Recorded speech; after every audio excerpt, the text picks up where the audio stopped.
Thank you very much. It is a cold, damp night in Detroit, Michigan. We're in the home of the Tigers. This ALCS is tied at 2 games apiece.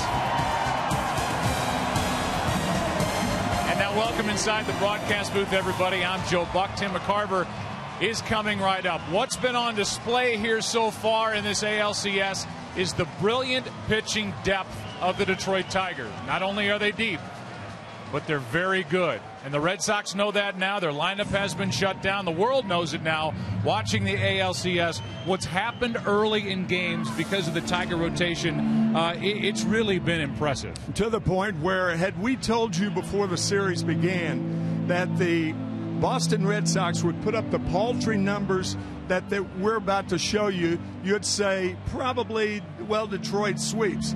That obviously has not been the case. But look at the first 5 innings of each game in this series. Boston hasn't scored a run. They have 6 hits, 33 strikeouts. Everybody realizes the value of scoring early in baseball. It's very, very important. And the Red Sox will try to punch through once again with Anibal Sanchez tonight. Yeah, and that's why it's so vitally important for the Boston Red Sox, who have their ace on the mound here tonight, John Lester, to go out and try and get the win, get a great start tonight from Lester, because going back to Boston, the Red Sox are facing Scherzer and, if necessary, Verlander in a possible Game 7. So they've got their ace going tonight. They need a good one out of Lester. All the talk last night about the reshuffling of the lineup. Well, in the end, a 7-3 win for the Tigers. The series is tied at 2 games apiece. Last night, it was the Detroit Bats that broke out.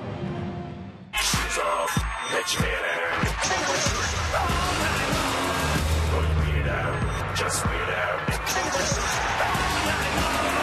This house is so we knock it down, so turn the volume loud. It's been a 10 years, and baby, it's just like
By MasterCard, preferred card of Major League Baseball since 1997. It is cold, cold, cold, cold. Wind whipping around in Detroit. How about the rotation for the Tigers? It started with Sanchez and Fenway, then Scherzer, then Verlander here game 3. Doug Fister got the win in game 4. You got hugs. You got the series tied at 2 apiece. And now the carousel has made a full revolution, and we're back to Anibal Sanchez taking on John Lester. There are the numbers from game 1. No hits through 6 innings, 12 strikeouts, 6 walks, 116 pitches. We'll give you the starting lineup for Boston, brought to you by Taco Bell. Sometimes you gotta live Moss. No surprises except for one change, really, and that's Xander Bogaerts batting in the 8th spot. Before him, it's Ellsbury, Victorino, Pedroia, Ortiz, Napoli, Gomes. Drew stays in there, just 1 for 13.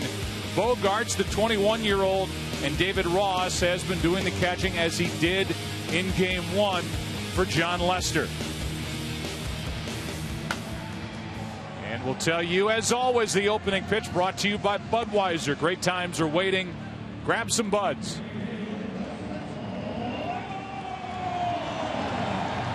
And before every game, a little kiss for the baseball from Anibal Sanchez. And while he gets ready, we'll remind you, for coverage of this game in Spanish, please tune in to Fox Deportes. Anibal Sanchez leading the American League in earned run average at 2.57. He makes you take good pitches and swing it bad, and there will be a lot of check swings by the Red Sox tonight. Boston had not seen a lot of Anibal Sanchez leading into game 1 of this American League Championship Series. Now they've got a game under their belt and to a man down in the clubhouse. They believe they're better prepared to face this 29-year-old right-hander from Venezuela here tonight. Start with laying off bad pitches. Balls in the dirt. Ellsbury had a big night last night, and he takes a strike. Jacoby had 4 hits, was 4 out of 5. He finally broke out. Had 2 extra base hits, had an RBI, had a run scored. And he is a career .372 hitter here in this ballpark. Free agent to be. In the hole 0-2. The Red Sox as a group in this series hitting .186. So with all the numbers that we threw at you in the opening, not taking for granted that you listen to any of that, it's just been shutdown work by the Tigers starters through the first 5 innings of this series as ball 1 bounces into Ellsbury. Yeah, Sanchez going back in the dirt. He throws those pitches that look like strikes but aren't.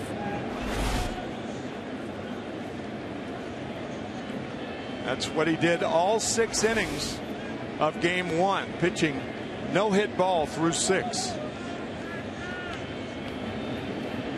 Red Sox did not get their first hit of that game until there was 1 out in the 9th inning from Daniel Nava. That's outside. The count 2-2. Sanchez was traded here to the Tigers with Omar Infante from Miami last July on the 23rd.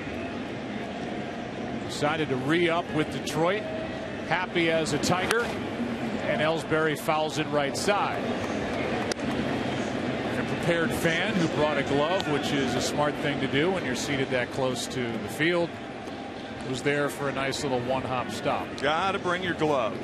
Good going. 2-2 the count.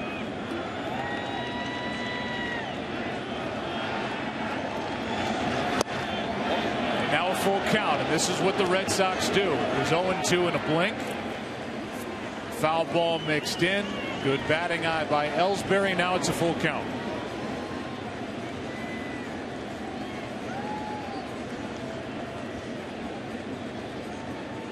How's this one going to start? With a strikeout, 1 away. Let's go back to game 1 and all those check swings. And balls out of the strike zone. Red Sox, as Joe said, had not seen Sanchez. He had 4 strikeouts in the first inning. 4 strikeouts. And the changeup to Ellsbury to get Jacoby to lead off the game. And now Victorino digs his way in, and he's batting left-handed. We've seen him bat right-handed throughout this postseason against righties. He was in the category of a former switch hitter, and to change things up, and why not? He's 2 out of 16 in this ALCS. He's back to batting left-handed. And he's up on the count here 2-0. The reason that he switched to begin with, switched back to the right side, was because he had a left hamstring problem, and from the left side it bothered him when he swung and missed. There's a strike. But all the times prior to this, to facing Sanchez here, he had 46 at bats against Sanchez as a member of the Philadelphia Phillies when Sanchez was with Miami. So he's back to the left side. Here's a shattered bat. Fielder makes the play and got him at first. 2 gone. Sanchez was there.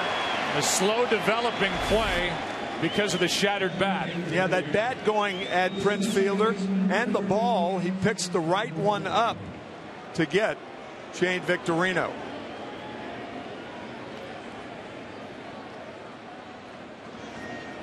And the toss beat Victorino, and now it'll be Pedroia.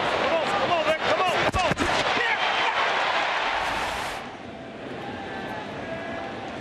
Dustin Pedroia so far 3 out of 14, 1 RBI in this ALCS.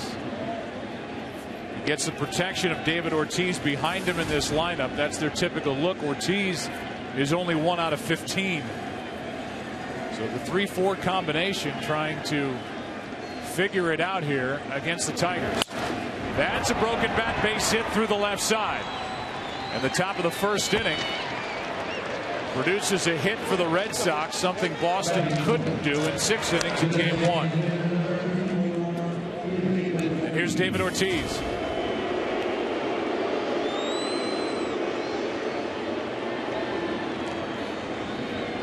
Finished the season hitting .309 for the regular year, 6th best average in the AL. So far this postseason hitting just .214. 1 big hit in this series, 1 for 15, and that produced his 4 RBIs. There's that wishbone offense to the right. The shift.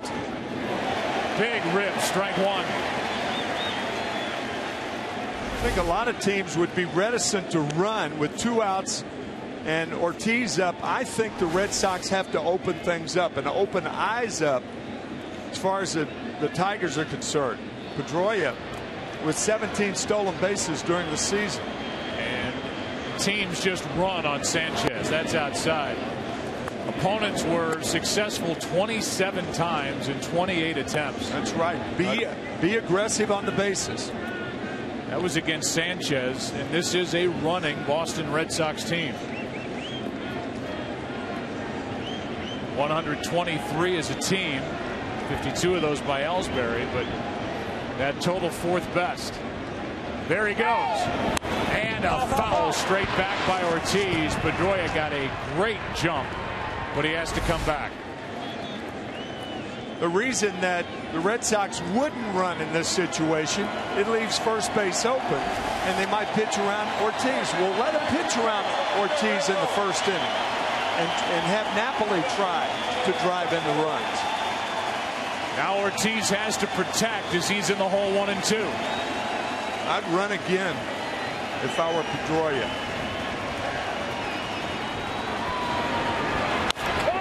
Right to fielder. A hit, a man left. Bottom of the first rolls in. John Lester rolls out. It's game 5 of the ALCS. No score.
Well, sometimes you got to live Moss. By Geico, 15 minutes could save you 15% or more on car insurance. And by DirecTV, if you call yourself a sports fan, you got to get DirecTV. Starting lineup for the Tigers brought to you by Taco Bell. Sometimes you got to live Moss. They'll lead it off again as they did last night with Torrey Hunter. Batting second, Miguel Cabrera. Prince Fielder hitting third. Victor Martinez, the DH. Peralta in left, Omar Infante. Avila does the catching. Austin Jackson in that number 8 spot again, second consecutive game. And Iglesias is at short, batting ninth. Here's a left-hander, John Lester. And the Red Sox are looking for a repeat performance out of John Lester, who lost game 1 but gave up only 1 earned run in 6 innings. He has been a red-hot pitcher the second half of this season. He led the Red Sox in wins and starts and strikeouts and innings pitched. His 11th postseason appearance. He's 3-4 overall and has not won in the league championship series. It's his 4th LCS start. Torrey Hunter first up. 4 hits in this series, and he takes ball 1 inside. Hunter had a hit in 5 trips out of the leadoff spot last night. Drove home 2, scored a run. That's down the left field line, foul ball. Bogart's going after it. It's out of play. Home plate umpire tonight, Dale Scott. He's joined by Dan Iasonia at first. Joe West, the crew chief, at second. Rob Drake is over at third, with Ron Kolpa in left, and Alfonso Marquez, who worked the plate here last night. He's in right. Hunter, Cabrera, Fielder against Lester. Jammed him. Fly ball, shallow right for Victorino, 1 out. And now the defense for the Red Sox. Only change defensively really is Bogart's getting the start. His first of this postseason. Middlebrooks starts the night on the bench. David Ross is the catcher, but that's the way it's been for John Lester. Otherwise, typical look for Boston. Xander Bogaerts, it's new for him playing third base. And he said when Miguel Cabrera comes up, I might play in shallow left field for as hard as he hits the ball. Because at third base, it obviously gets on you a lot faster than it does at short. Strike 1.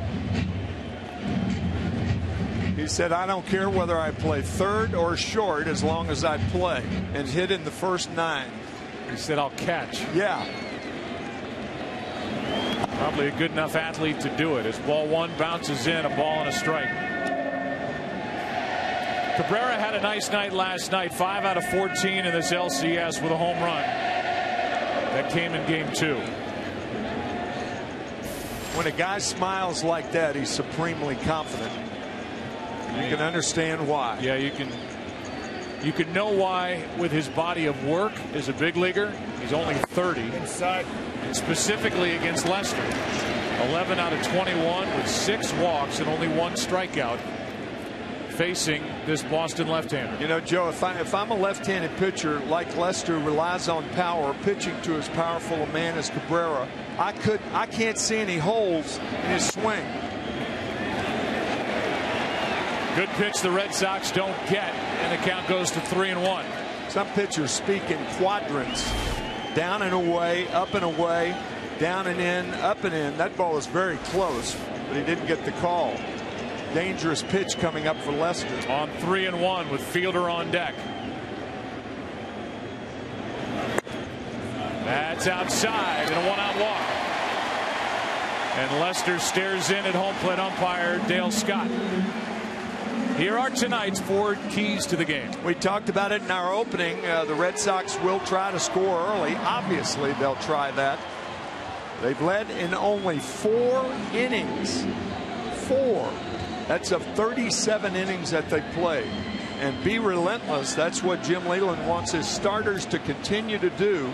And he's got the right guys out there. They have been on a roll. Oof. Prince Fielder, however, has not. No RBIs in his last 16 postseason games. You have to go back to last year's ALCS Game 2 against the Yankees for his last RBI. So they're waiting around here for the big first baseman to get into a baseball and drive it with some authority. We really have not seen Fielder hit the ball hard yet in this ALCS. 25 home runs during the regular season, drove home 106. Up to get it, fouled it back, strike 2.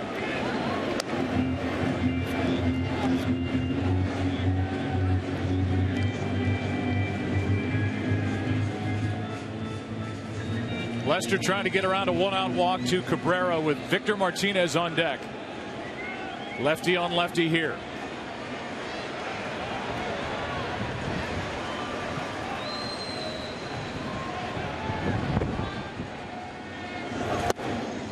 Outside, Fielder wouldn't chase it. Ball 1.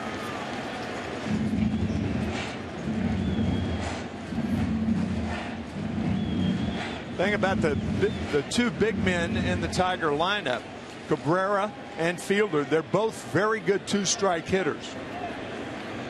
Do not strike out a lot. That bounces in, 2-2.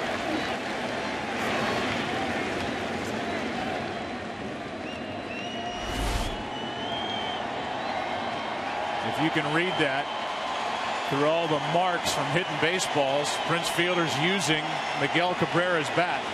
Why not? If you're going to use any bat on that team, it should be his. Here's a 2-2.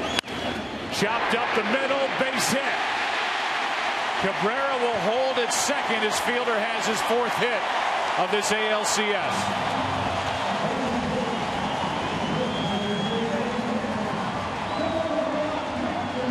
Miguel Cabrera's bat finds a hole. This ball had some nasty top spin on it and just shoots by Stephen Drew, who's playing Fielder up the middle. In case you're wondering why, as Victor Martinez digs in for the Tigers with 2 on 1 out, why it's Bogarts at third base, not his normal position at shortstop. John Farrell, the manager of the Red Sox, wants the defensive presence of Stephen Drew at short. And those infielders looking for a double play ball as Victor Martinez stands in, hitting .429 this postseason. He led the American League and grounded into double plays with 23.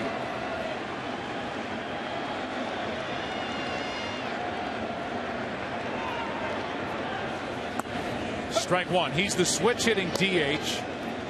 Former catcher in DH. And in his postseason career against left-handed pitching, his damage has come from the other side of the plate. Hitting only .171. Batting right-handed with 1 of his 5 postseason home runs. He hits .368 left-handed.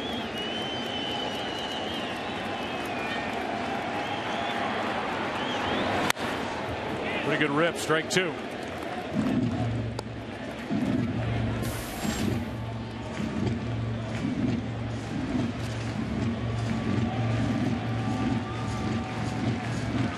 One-out walk to Cabrera. Fielder bounced a base hit up the middle. Pitch number 16 of this first inning coming from John Lester.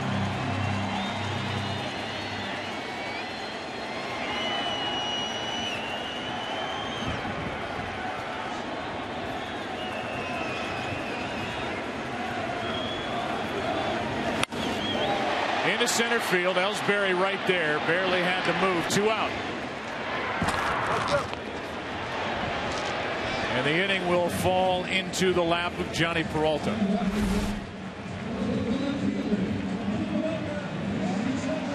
Frustration for Victor Martinez, who we had a chance to visit with before the game. His knee is fine. He missed all of last year with a torn ACL in his left knee. He's been dealing with a quad issue. That's why we've seen him limp around the bases a little bit, but he didn't come through for Detroit. Now it's up to Peralta, hitting .385 this postseason. A guy with 6 LCS home runs in his career. He rips one down the line. Into the corner. This ball is foul. And on this cold night, it carried just about to the wall, 345 feet away.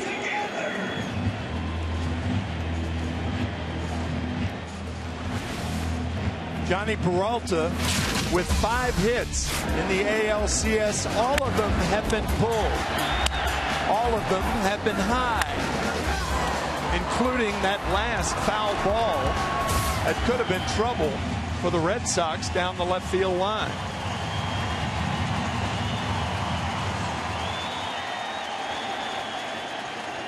Peralta had 3 hits in game 1. Batting with 2 on, 2 out. He takes inside, ball 1. That's good policy by Lester. He came back with the same pitch that Peralta pulled a foul down the left field line. It misses inside, but that's good strategy by both Ross and Lester. John Farrell likes the way these two work together. The catcher, the veteran. David Ross for the Red Sox. Lester on the mound. That's foul. And now the count 1-2.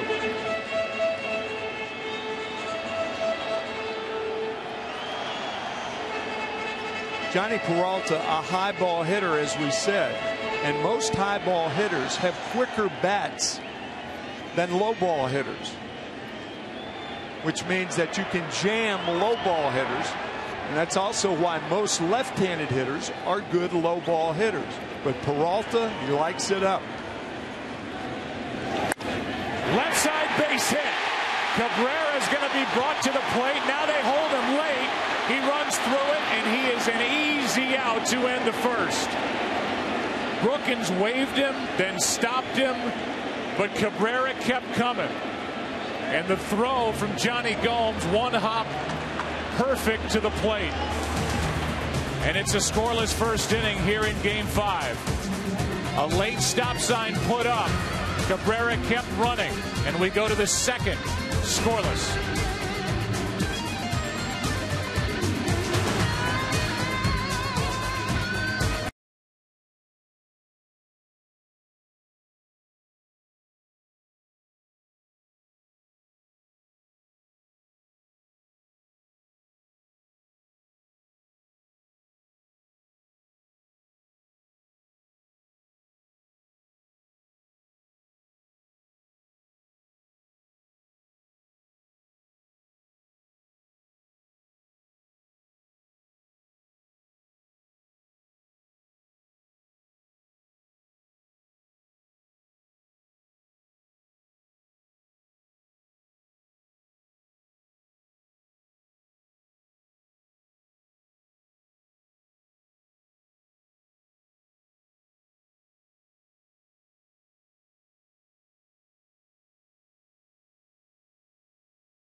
at the plate to end the first inning.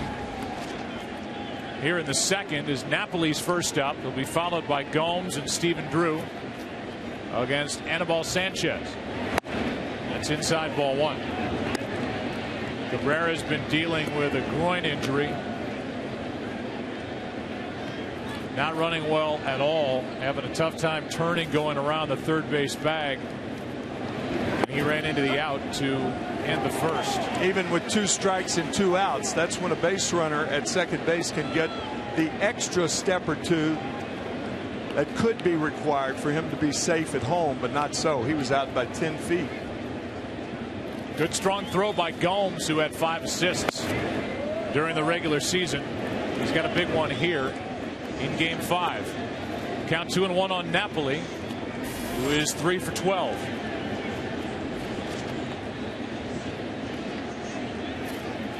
Had 2 hits last night. Takes ball 3. Little different looking Sanchez here in game 5 than we saw in game 1, and a little bit more patient on the part of the Red Sox even here early, facing this good right-hander for the Tigers. As Napoli hits one into center, back at the wall, the Red Sox lead it on a blast to center by Mike Napoli. It's 1-0.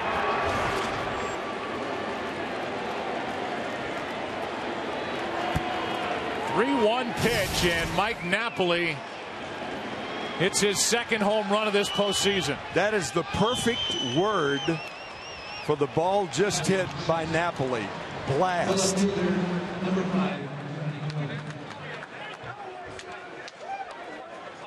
Only downside to hitting a ball that far is coming in and having the hair on your chinny chin pulled hard. It hurts. Center field is 420 feet from home plate, and that went up into the shrubbery in the batter's eye, way up that wall out there. Now Gomes fouls it back, strike 1. Check this out. Fastball count way over that 420 sign, way over it. That ball might have been hit 470 feet. 1 ball, 1 strike on Johnny Gomes. Mike Napoli takes terrific care of himself during the offseason. In fact, a couple of years ago in 2011, he used to work out with Miguel Cabrera in Fort Lauderdale. Here's a pop foul back here.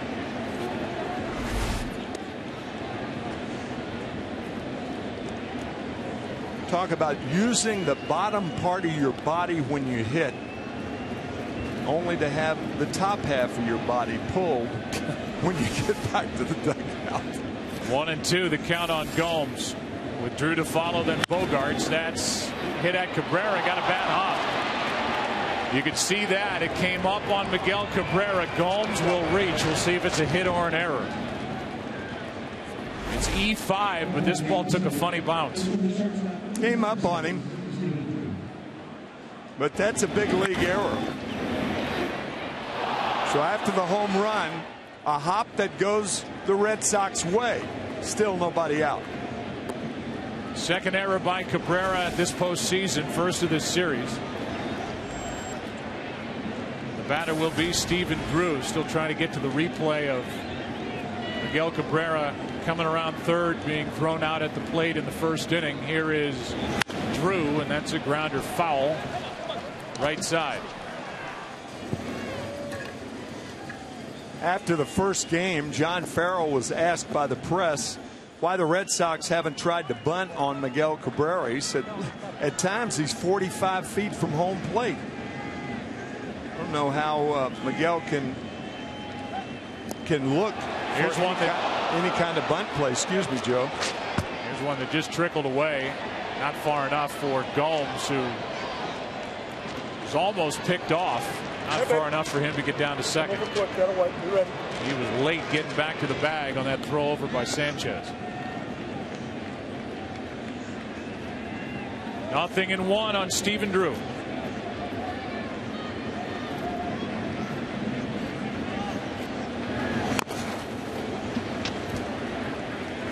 That's strike 2. Here's that play with 2 outs. Johnny Peralta again, a base hit in the hole.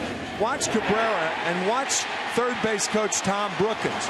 The reason that he waved him until Cabrera rounded the bag, he was seeing what left fielder Johnny Gomes was going to do. Had he dropped the ball, he sends him. When he caught the ball, he was going to hold him, and Miguel Cabrera ran through the stop sign. Out by plenty. Here's the 0-2. Drew strikes out. 1 away. Now 1 for 14 with 7 strikeouts is Stephen Drew.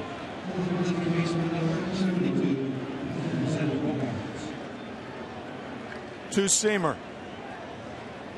Effective. Now 1 on, 1 out. And here's Xander Bogaerts. 21 years old. Got a hit last night in his only at bat. He doubled in the 9th inning, and he gets the start tonight. He is the top prospect and was all year in the organization for the Red Sox. And like John Farrell told us, this guy is so likable. Typically with a guy who's labeled as the top prospect, there's jealousy in the organization from some of the other players. Everybody is a fan in the Red Sox organization of Xander Bogaerts. What a delightful young man to fans and players alike. From Aruba, which is about a 10 or 15-minute flight from Curacao. An autonomous member of the Kingdom of the Netherlands is Aruba. Xander speaks 4 different languages as he swings through that pitch from Sanchez, strike 1. So while Xander's teammates got a look at Anibal Sanchez in game 1, Xander has not had that look, and that first swing showed it. 1 ball, 1 strike, 1 on, 1 out. Down the left field line, that ball is headed for the corner. Going to third is Gomes, into second is Bogaerts, and the guy John Farrell inserted into his lineup has got a double here in the second. Turning 21 years old on October 1st. Sanchez hangs that slider too much of the plate, and Bogaerts makes him pay.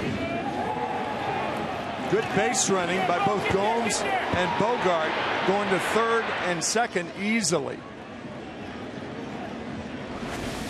And so Bogaerts delivers for Farrell, getting the start. Now it's up to David Ross, who hit only .216 during the regular season. Their better hitting catcher is on the bench in Saltalamacchia.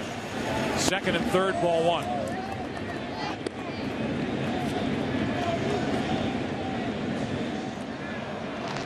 Gomes the runner at third, Bogaerts at second.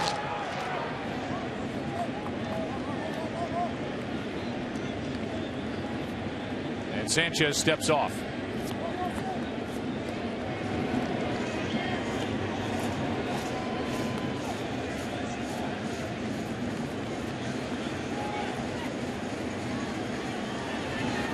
Here's a 1-0 pitch. That is ripped into left. Back at the wall. It's over the head of Peralta. 1 run scores. They hold Bogaerts on an RBI double by David Ross. It's 2-0 Red Sox here in the second. And Bogaerts grabbing his helmet at third base, knowing he made a mistake. A line drive to left field with 1 out. You do not go back and tag up. You go halfway. That's a 21-year-old mistake right there. And the rule of thumb is you get as far off the bag, the closer the outfielder gets to the fence. You've got to go halfway because you've got to be in a position to score. He went back to tag up, and he knew immediately, and he just grabbed his helmet, upset with himself. Now it's second and third. Only 1 run scores on the double. David Ross, who's in the lineup more for what he does behind the plate, delivers at the plate with a bat in his hands, and here's Ellsbury. Now it's Bogaerts at third, Ross at second, still only 1 out. And they're pinched in at the corners for the Tigers on their infield. Strike 1. Here it is right here. Gomes scores easily, and Bogaerts knew he made a mistake by not going halfway, being in a position to score.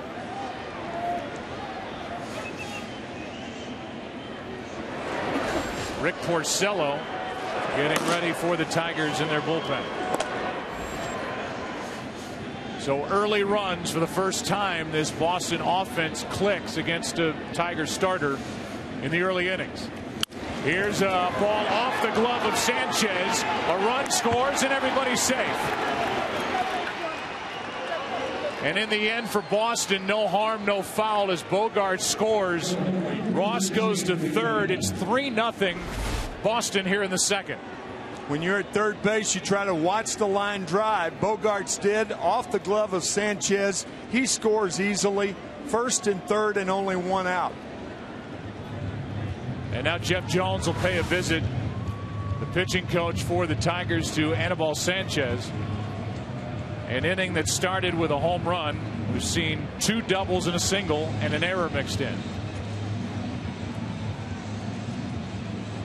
Let's go down to Aaron Andrews. Well, Joe, in terms of facing Anibal Sanchez for a second time, we talked to Red Sox hitting coach Greg Colburn today about this, and he told us, look, one thing that this team is so great at doing is seeing and making adjustments against a pitcher during a game. And I talked to David Ross about that. He said the biggest reason why we've been successful doing this is we're all baseball junkies. We love every detail and every nuance of the game. We have to communicate this to each other throughout this game because Detroit pitchers don't and won't give you a lot. Well, the adjustments have paid off here in the second inning. The 21-year-old rookie mixed in the number 8 spot. Now the runner goes and Ellsbury takes second base uncontested. Shane Victorino, a good base runner in his own right, realizing Ellsbury was running, faked the bunt. That is so frustrating for a catcher when a hitter puts that bat head right in front of your eyes and it throws your timing off. No throw by Avila. That's the 5th stolen base this postseason for Ellsbury, and his first of this ALCS. The infield is in. Victorino chops to second. Throw home and out at the plate. Big collision from David Ross as he just plowed into Avila, who held on for out number 2.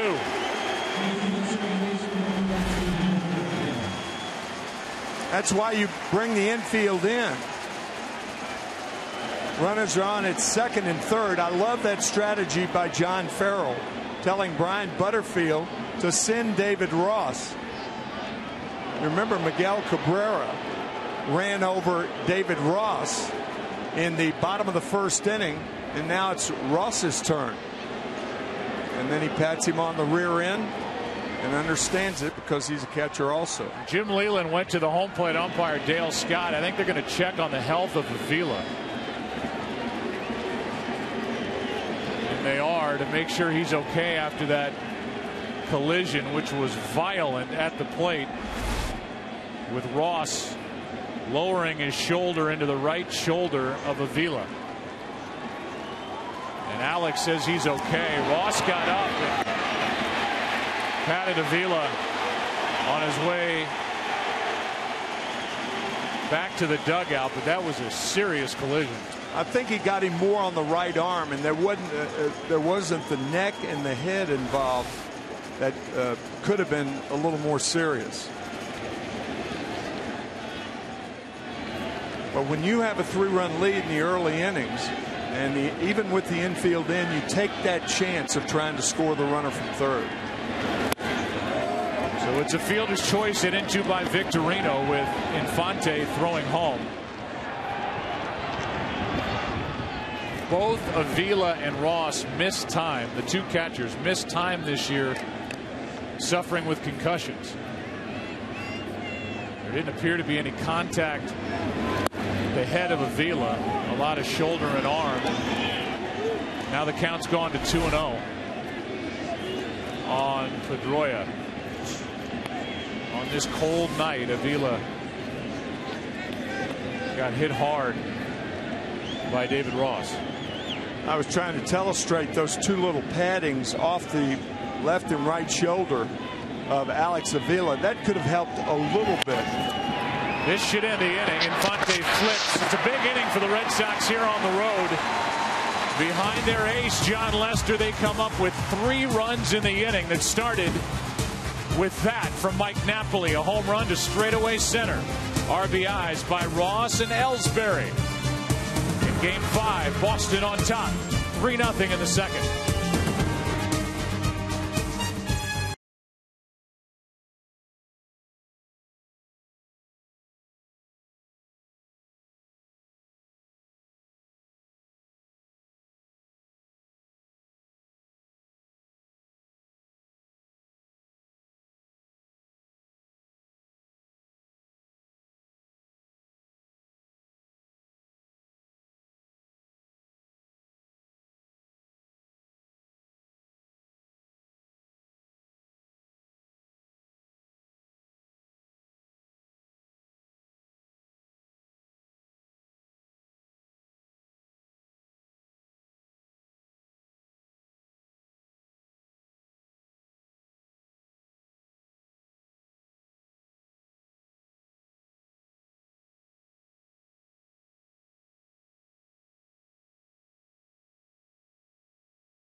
The official beer of Major League Baseball. Great times are waiting.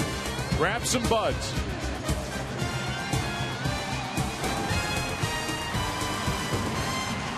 After the top of the second inning, Alex Avila went in, got attention from the trainer with the Tigers.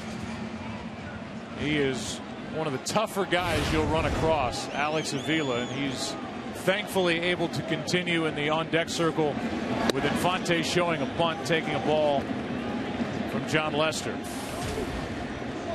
Omar 2 out of 14. He has moved up 1 spot from last night. Maybe better said, Avila moves 1 spot down against a left-hander, and there's a strike from Lester.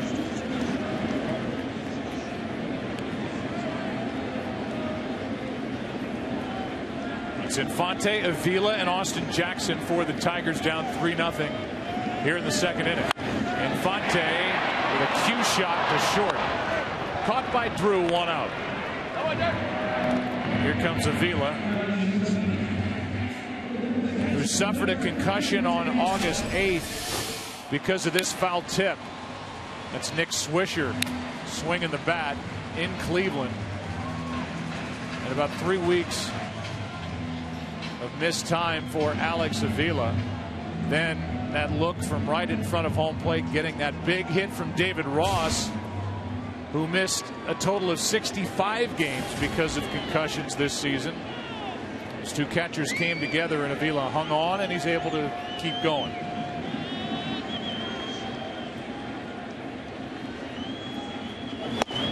Strike one from Lester. The medical community obviously knows a lot more about concussions now, and precautions are taken. I know you work with Troy Aikman in football. Troy had, what, 7 concussions? Yeah, 7 or 8. And I played 50 years ago, and I don't know how many I had, but in those days, being concussed was not that big a deal. Nobody knew anything about it. But it does, someone who's a little older, has played and been popped in the head a bunch of times, it is a concern. And it's a concern that you can't do anything about, but a concern nonetheless. 1 out, nobody on. 1-1 pitch is flied into left. Gomes came in, goes back to make the catch. 2 out. He broke in and then was able to recover for the 2nd out here in the 2nd. Still spitting out seeds as he was making his way back near the track.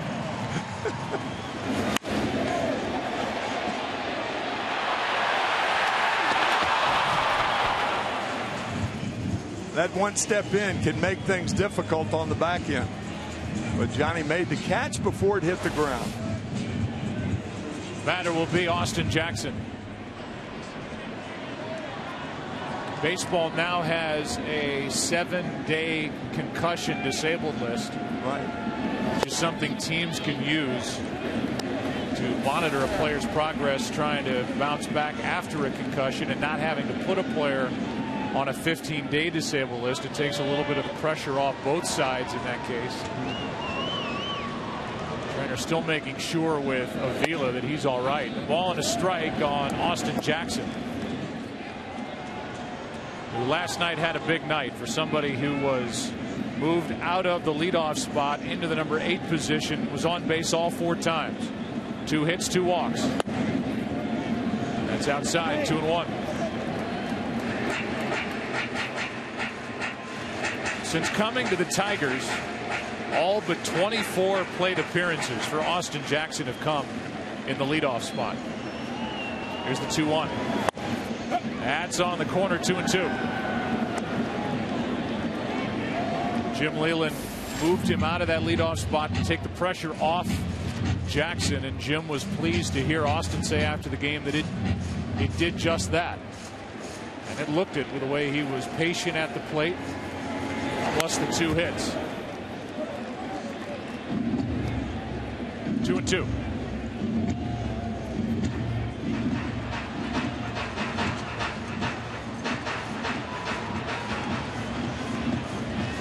Alex Avila doesn't look right to me. Still trying to shake it off. Yeah. Here's 2-2. Up the middle. Austin Jackson is on base 5 straight times. And he keeps the 2nd inning alive with a base hit into center. I think all of us connected to the game, I think we're ultra sensitive about that, and we should be, as the medical community is, about collisions. Here's Iglesias, the number 9 man, who is 2 out of 7 in this ALCS. Had an RBI last night. But since the All-Star break is hitting only .184 against left-handed pitching, and only .111 overall since the 2nd week of September. But you wouldn't know that by his demeanor. He is still bouncing around, happy, smiling. He loves to play this game. Born in Cuba, bounces it foul right side, strike 1. Ken Rosenthal and I were talking about 4 hours before game time about who Jose Iglesias reminded us of, and we thought Ray Ordonez, the former shortstop for the New York Mets, was a good comparison. And Ken asked Iglesias if he had ever heard of Ordonez. He said, oh yeah, I met him several times, and he knew that he had 3 gold gloves. And you could put some gold gloves in the future of that young man at the plate right there. 1 on, 2 out, 0-1 the count. They talk about quick hands. Steve Horn, our editorial consultant, will tell you he talks to scouts, and there are Some very respected scouts will say he's got the best hands at getting the ball out of his glove and away from his body. They compare him to Roberto Alomar. Wow. That's special. The Hall of Famer.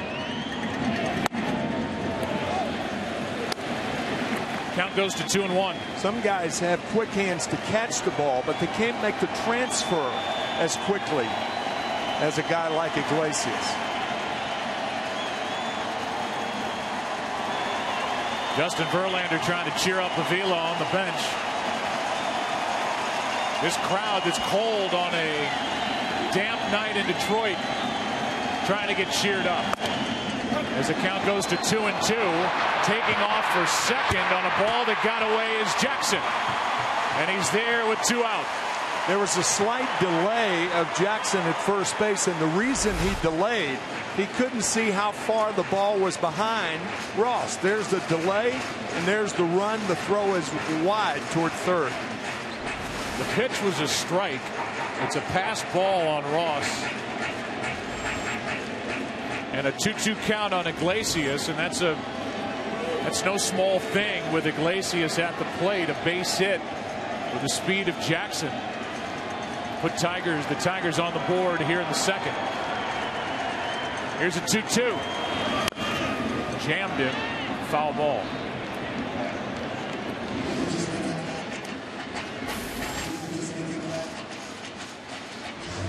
John Lester, who has been through a lot in his young life. 29 years old. Battled through non-Hodgkin's lymphoma back in 2006 after he first got to the big leagues. And he has developed into the ace of this staff for the Red Sox.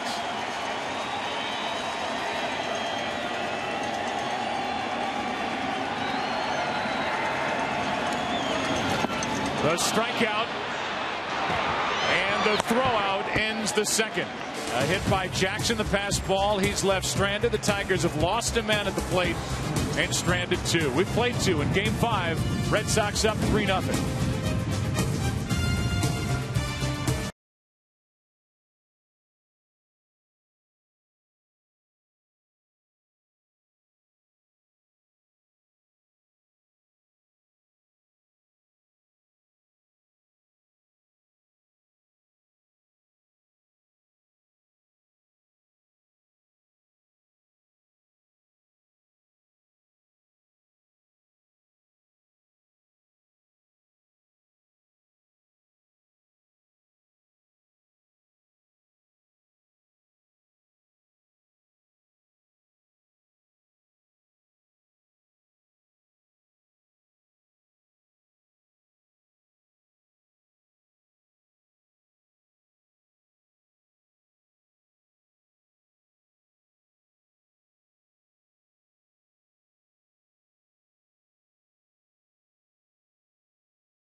As of Venezuela, Tiger right-hander. You look at the numbers, and a little different story tonight from Game 1 that brought to you by T-Mobile. Nationwide data is going global with coverage in over 100 countries at no extra charge.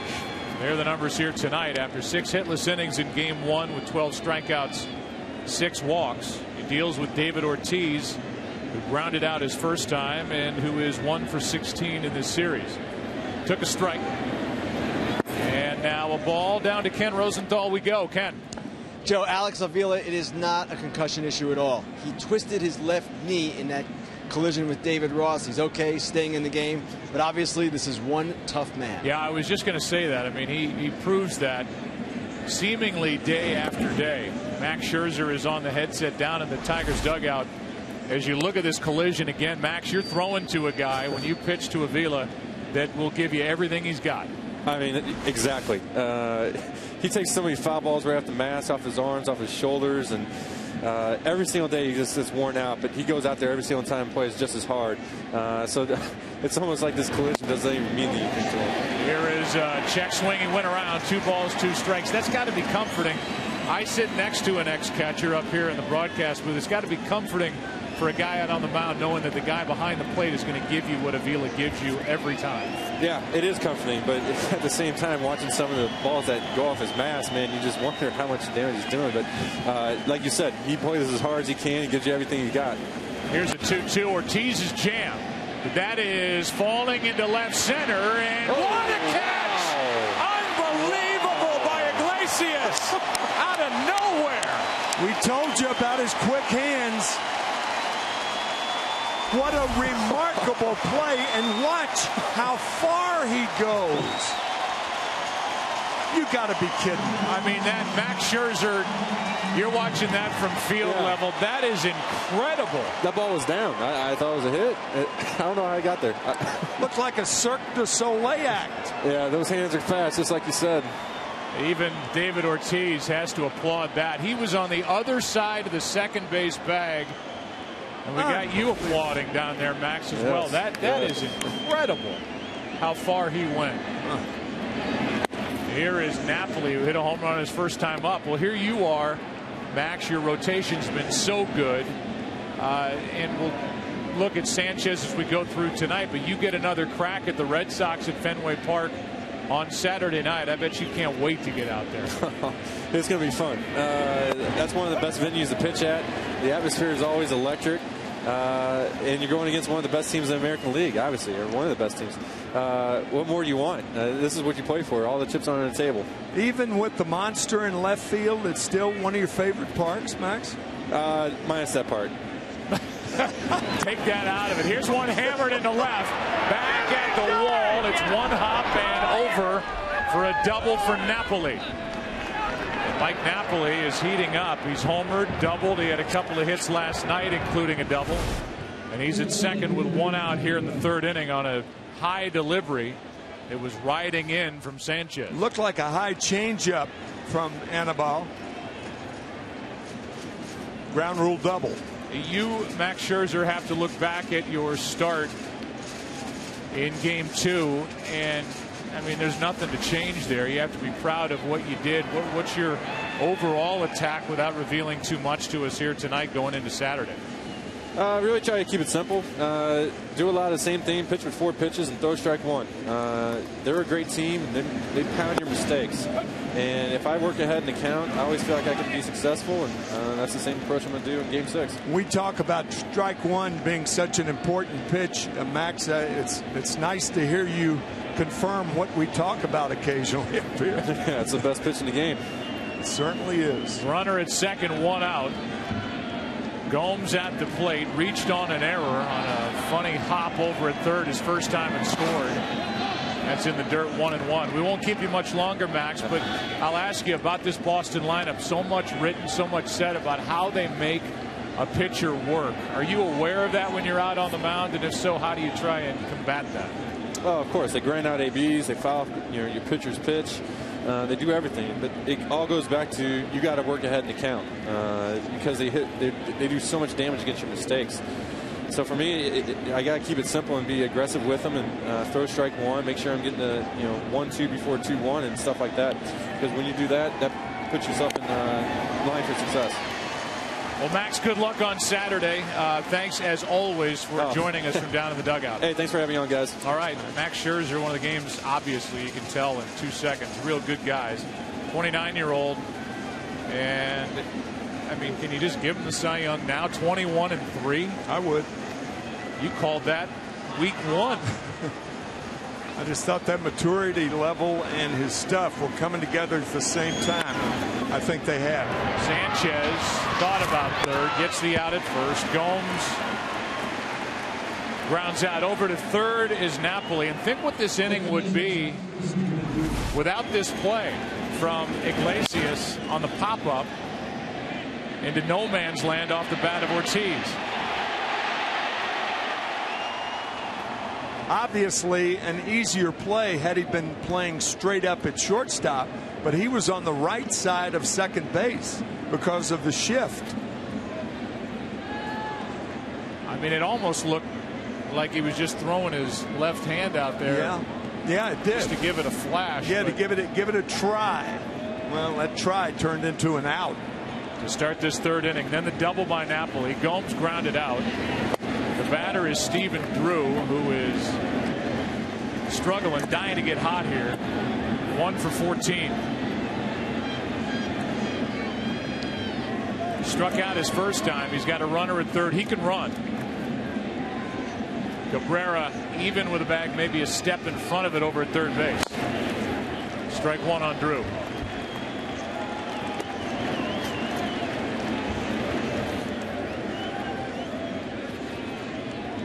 Plays Stephen Pohl in the outfield. The kid, Xander Bogaerts, on deck. Red Sox leading here in game 5, 3-0. As we play in the top of the third. Here comes a 1-1. Strike 2. Sanchez has struck out 2. Not issued a walk, and he got this pitch past the bat of Stephen Drew.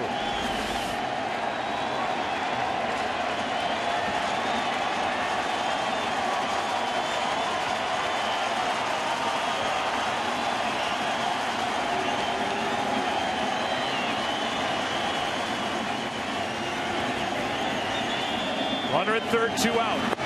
And that floats away, and you can see, you heard from Kenny Rosenthal that it's a knee issue after that collision. You can see the way Avila went after that on this cold night. That knee is tight. And plus he was setting up inside. The ball went outside. And Avila limping out of that crouch. He's in some pain.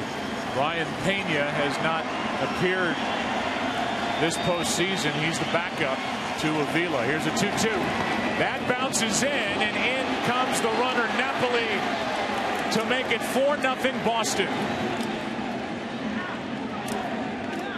And so a wild pitch. Avila could not corral it. And it's a 4-0 game here in the third inning. Joe, we showed that package of strikeouts by the Boston Red Sox in game 1, and those were on balls down in the dirt. Well, Sanchez throws one down in the dirt here, and Avila can't come up with it, and Napoli scores easily. So a run scoring on the wild pitch, and now a 3-2 to Drew. Reaching for it, he grounds to Infante. Inning over. Red Sox add to their lead. A 1-out double by Napoli, scores on the wild pitch. 4-0 Red Sox into the bottom of the third inning in game 5.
Defense matters most in October. Catch the top defensive plays and enter for a chance to win an all-new 2014 Chevy Silverado at ChevyBaseball.com.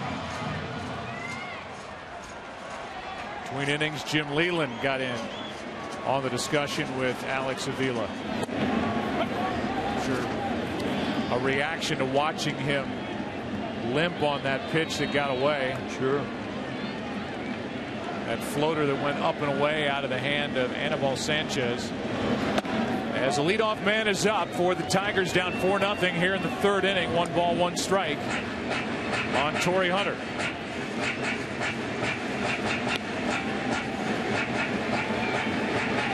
Jim Leland is a former catcher in his playing days.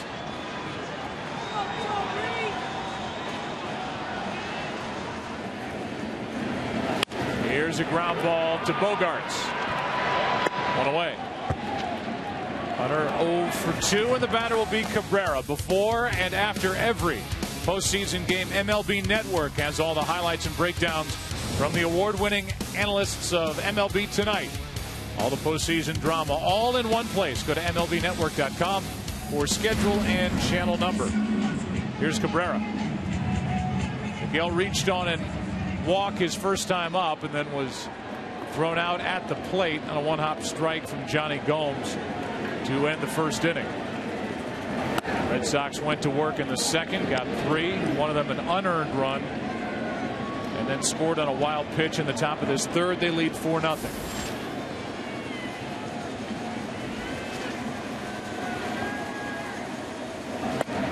There's a strike. 1 ball, 1 strike.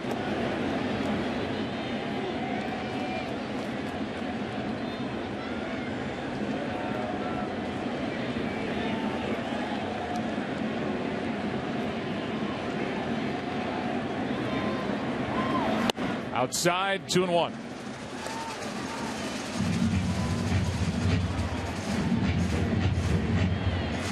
Lester, a 15-game winner during the regular season.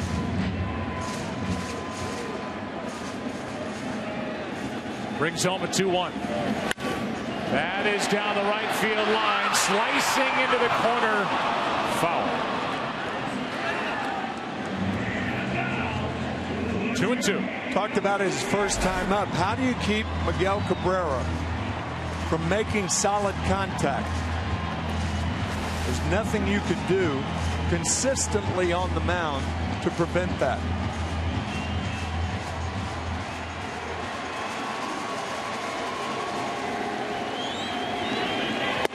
That is strikeout number 2.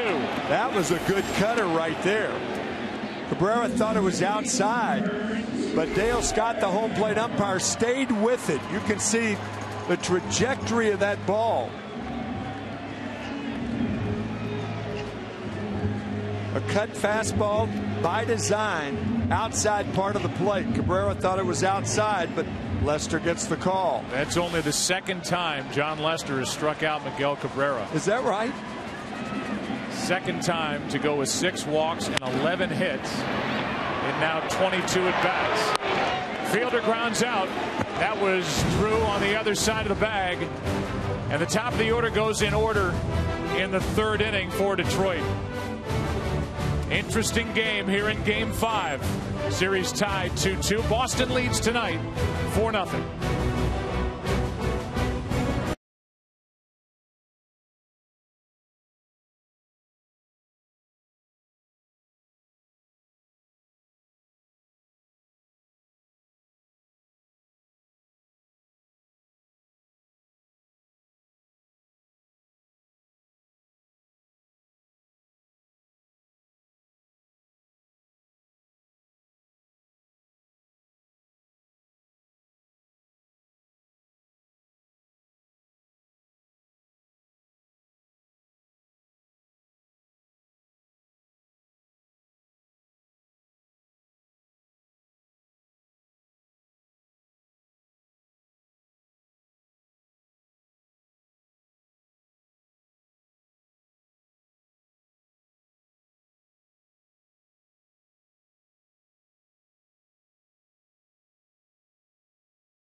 Mutual Insurance. Responsibility. What's your policy? And by the Samsung Galaxy Note 3 and Galaxy Gear.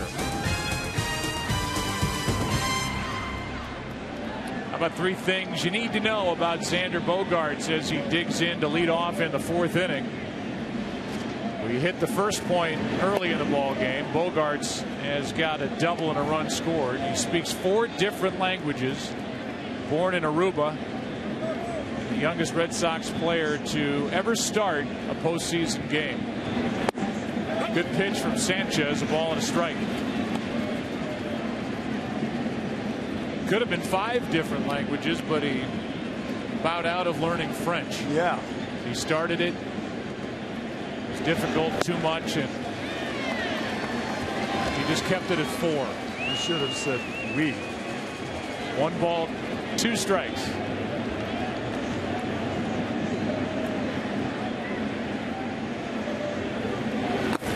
Two and 2.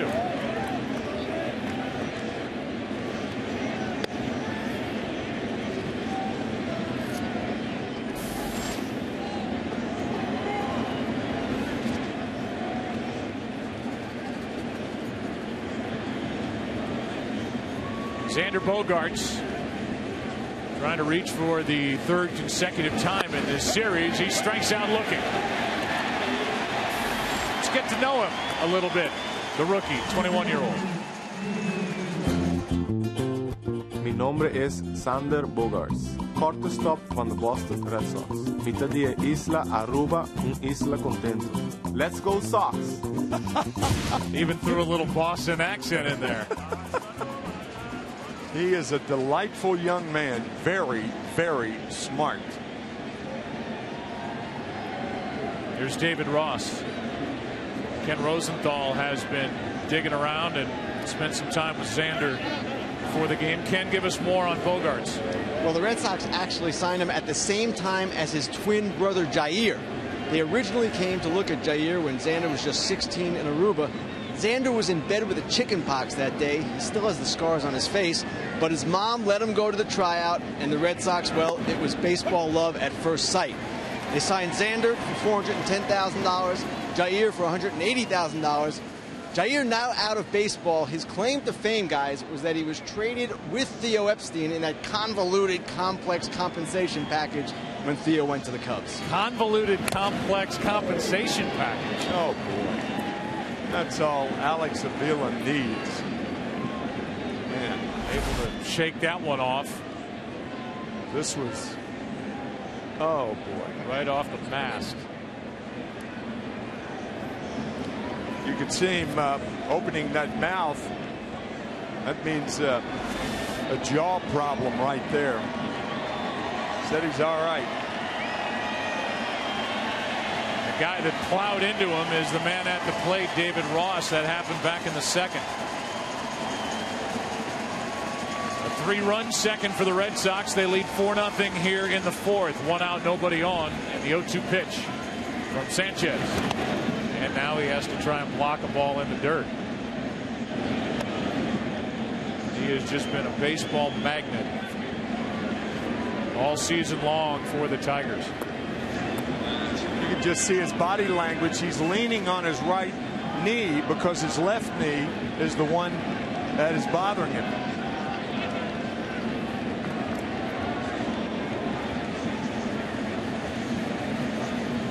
A 1-2.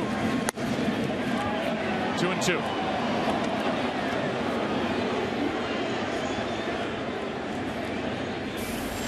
Travel day tomorrow in this series. Game 6 is Saturday. We don't know the start time yet because it depends on what happens tomorrow night in St. Louis. Here's a 2-2. Reaching for it. Ross has got another hit. He's 2 for 2 as he finds the hole into left for a 1-out single. That's that breaking ball, and he hooks it right between Cabrera and Iglesias.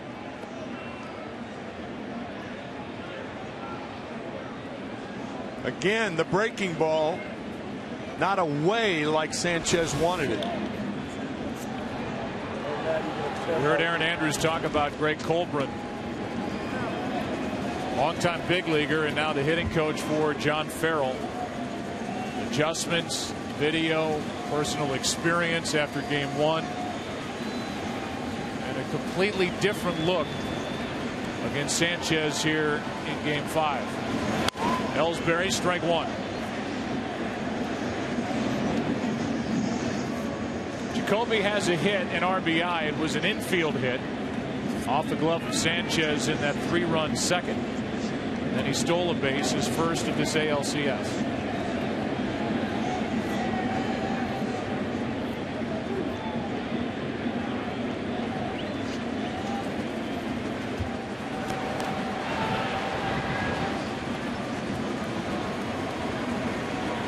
Here's the 0-1.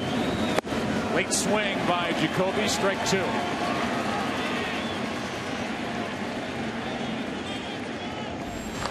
Porcello again getting loose.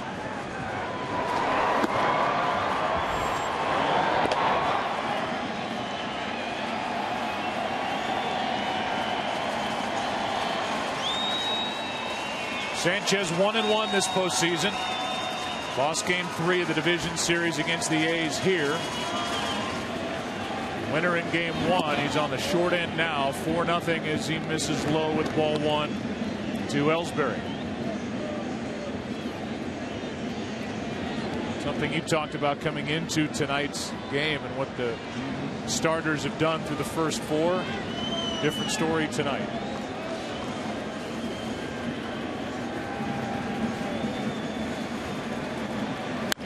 Ellsbury chops one to Infante. Iglesias able to turn the double play. What a weapon he is at short. Watch. And a strong arm with a good dig out of the dirt by Fielder on the back end of it. Double play sends us into the bottom of the 4th. 4-0 Boston.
John Lester leads 4-0 as he goes back to work in the bottom of the 4th inning. Victor Martinez, Johnny Peralta, and Omar Infante will be the hitters. It looks like Alex Avila's night is finished after the collision, the foul tip off the mask.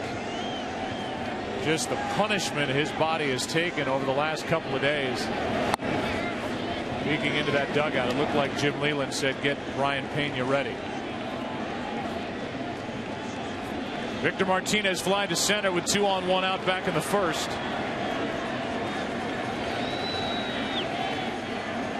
Pena getting set to go. Here's a 1-0. Back up the middle. Leadoff man is on for the Tigers in the 4th inning. Let's watch the last 2 days. Painful 2 days for Alex Avila. Started with that foul tip off his foot.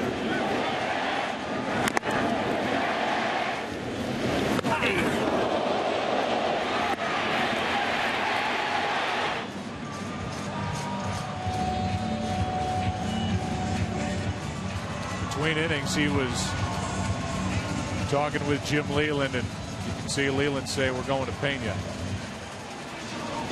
Alex Avila's spot comes up 3 more hitters. So Brian Pena may be a pinch hitter before he goes into catch. Switch hitting catcher. Leadoff man is on. The batter is Peralta, who hits it off the end of the bat foul. Strike 1. Talking about the life of John Lester going through non-Hodgkin's lymphoma in 2006. He's worked a lot with a mental skills coach the Red Sox have around at their disposal, Bob Tewksbury, who not only is good for these players to talk to, but pitched in the big leagues and was an all-star back in the mid-90s as Peralta leans back from ball 1. Lester's done a lot of work with Tewksbury, and he's not alone. He is from New Hampshire, Tewksbury, so a New Englander. Never did pitch for the Red Sox, but they use that as one of the resources to help these guys on a daily basis. 1 ball, 1 strike, 1 on, nobody out. Strike 2.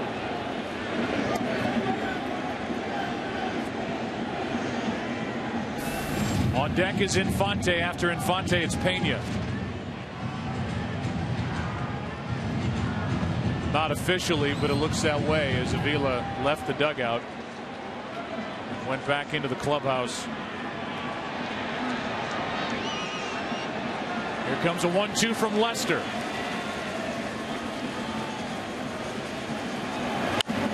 High fly ball into center. Peralta got under it. Ellsbury is there, and that's out number 1.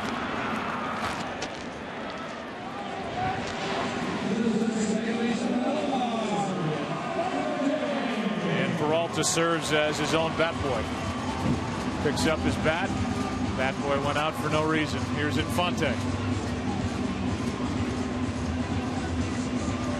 Omar tonight lined out. He lined out to short, kind of a cue shot off the end of his bat. There's Brian Pena. So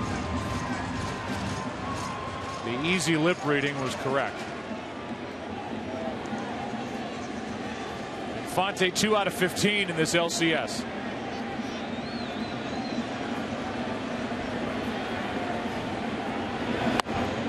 Ball 1 outside.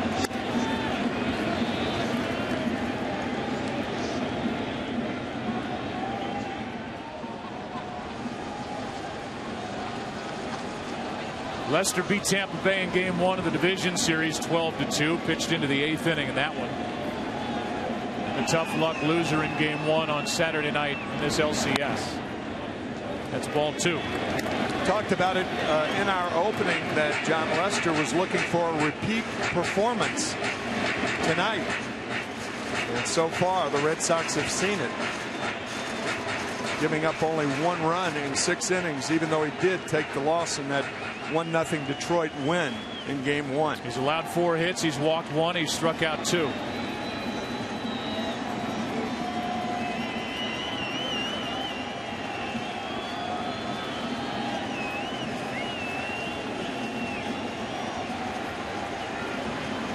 Here's a 2-0. Right down the middle to Infante, 2-1. We want you to be a part of the MLB playoffs on Fox. Connect with us and all baseball fans. Use hashtag postseason in all of your social updates.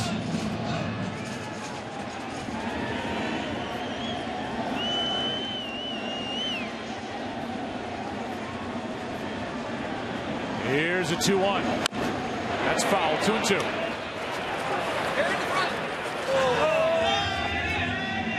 Omar hitting just .247 since the second week of September. The Tigers try to string together hits here against Leicester in the fourth. When we talked to Victor Martinez before the game, we asked him about John Lester in double play situations. He said to him, he'll throw that two-seam fastball that goes away from a right-handed batter, trying to induce the double play. That's ball 3.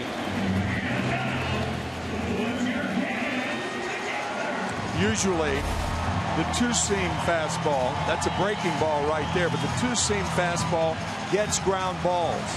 The four-seam fastball is for strikeouts and pop-ups, generally.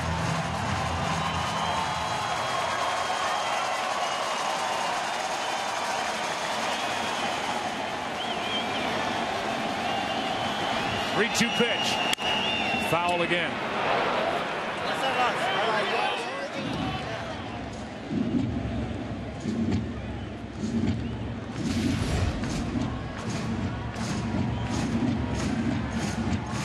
You see that promo, and we'll do more with it. Popping up on your screen. Being Mariano.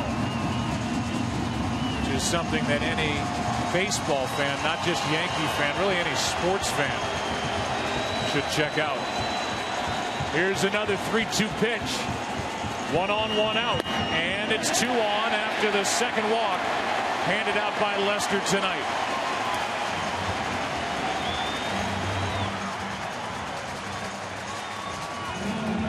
Now it's Brian Pena with his first at bat of the postseason. What a position that puts him in now. Tigers trailing by 4. They need a hit. They need a run or 2 or 3 or 4. Juan Nieves out to talk to John Lester. Remember this moment from the All-Star game at Citi Field in New York.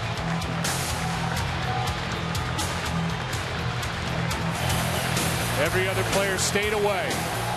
And the best to ever do what he does in the big leagues, close games, was out there by himself.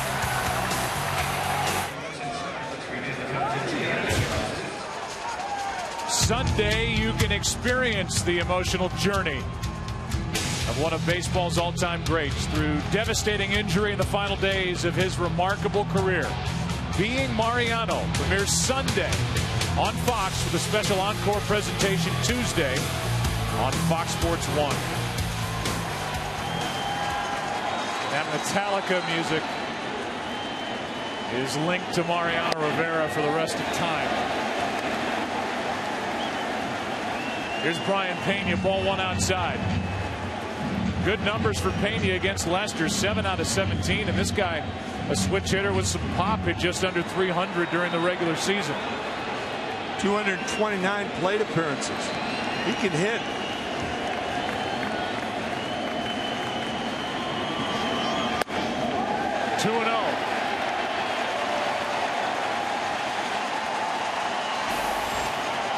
It's sometimes one of those guys you least expect to step up and do something big in October, and Pena is getting his first at bat right here, right now, with his team down 4-0.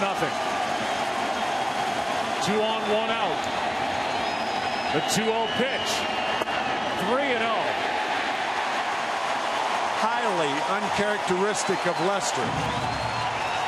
4-run lead. He walks Infante, and now the pinch hitter Brian Pena is 3-0.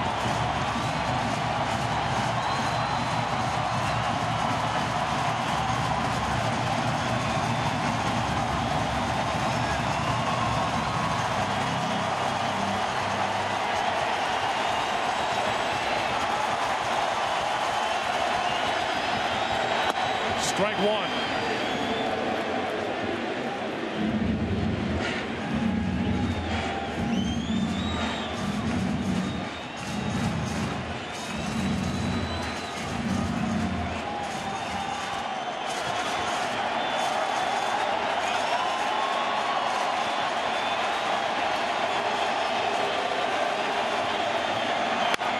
Back to Lester. Throw to second for one out. On to first for the double play. Napoli digs it out on the throw by Stephen Drew. A floating throw from Lester. The double play ends the threat. Sends us 4-0 into the fifth. Red Sox on top in Game 5. Back after this from your local Fox station.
American League position player to start a postseason game?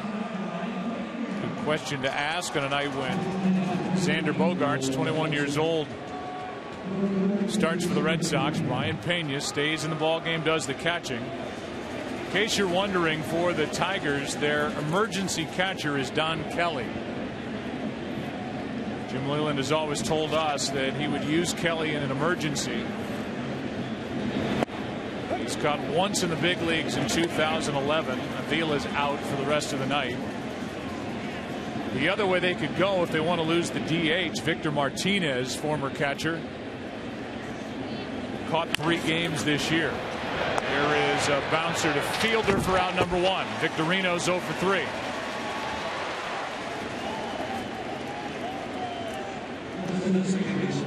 Bring in Dustin Pedroia in a 4-0 game as we play in the 5th inning of Game 5.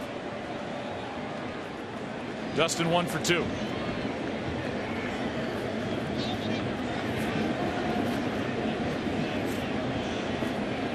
He got a 2-out base hit in the first. Bounced into a force out to end that long 2nd inning when the Red Sox sent 8 men to the plate and scored 3 runs on 4 hits.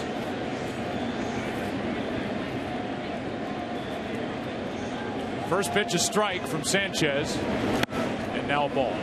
It's interesting to note that if Alex Avila is lost for the LCS, you can replace him, but then you lose him for the World Series if the Tigers make it to the World Series. That's out of play right side for strike 2.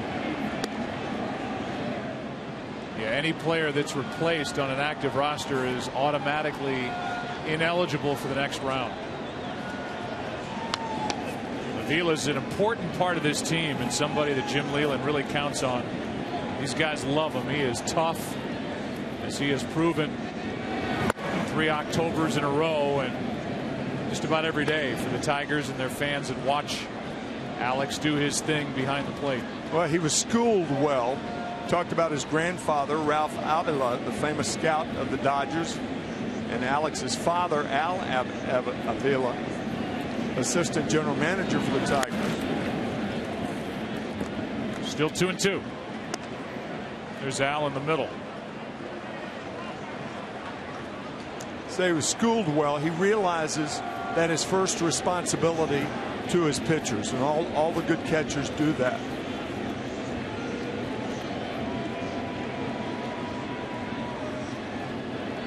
Two pitch, breaking ball is flied into center. Austin Jackson coming to get it.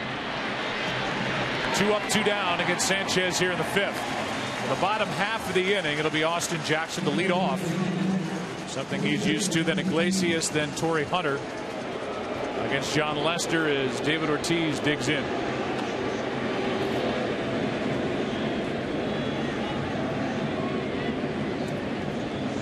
Still only 1 hit in this series for Ortiz. When you talk about clutch, and obviously he hit the grand slam in game 2, he didn't like that call. Realize that in his postseason career, David Ortiz is a .370 hitter from the 7th inning on.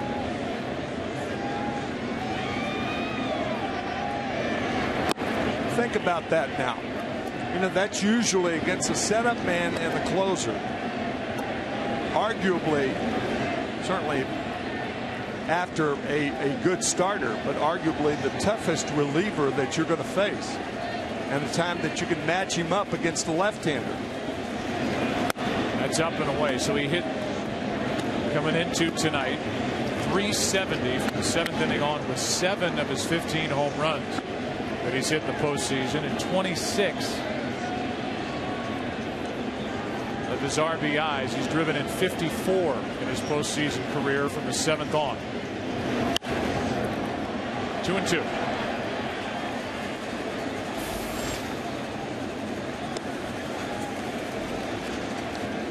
Victor Martinez, who is the DH for the Tigers, spent some time talking to David Ortiz about how you prepare yourself for your at-bats when you're not playing in the field. Victor Martinez, a catcher, settling in as the DH, something he did not like doing his first year 2 years ago. Ortiz is jammed. In comes the left fielder. Peralta won't get there. Ortiz is on with a base hit into left as he dropped it beyond the infield and in front of Johnny Peralta. It was the same route Jose Iglesias took when he made that sparkling play the last time a ball was hit in that area. The difference is that ball a bit deeper than the previous one.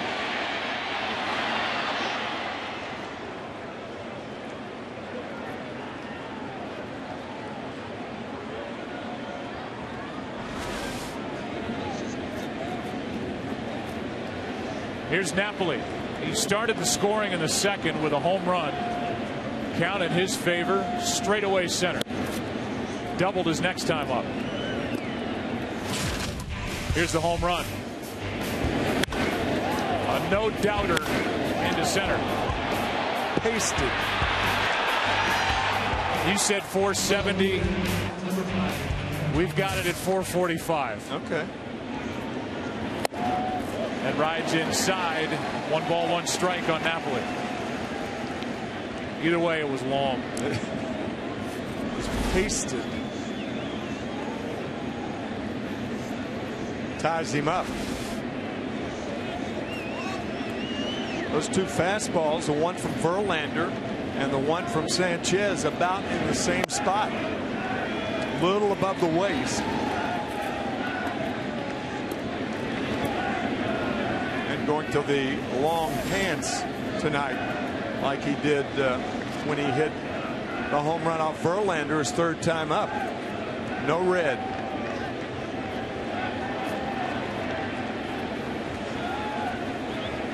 Napoli waits for a 2-1 pitch, and that catches the inside corner. Good movement on the fastball. Napoli didn't agree with the call. It's 2-2. I think Mike thought it was inside. Could have been.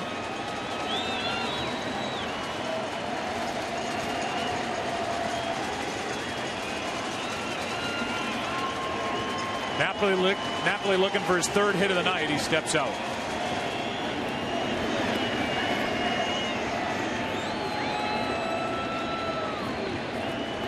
Two out in the inning here in the top of the fifth.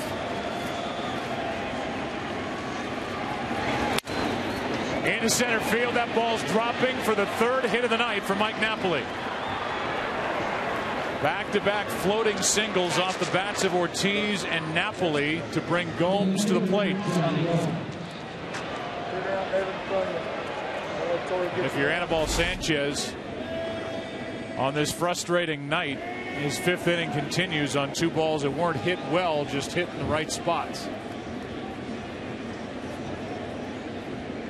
There's the headbutt at first for Arnie Baylor. First base coach Mike Napoli providing it.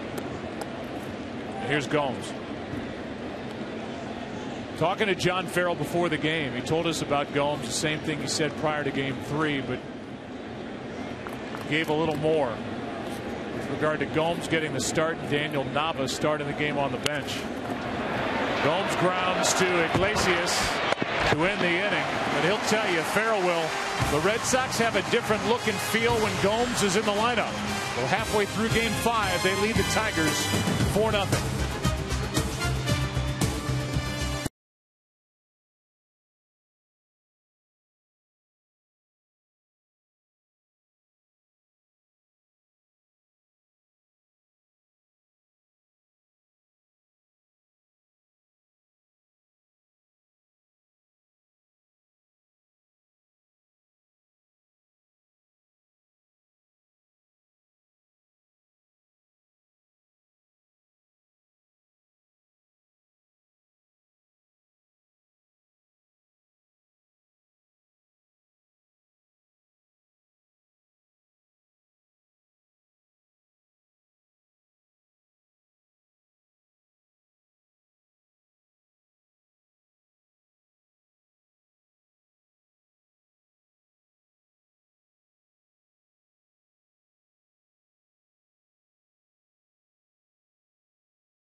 2014 Chevy Silverado.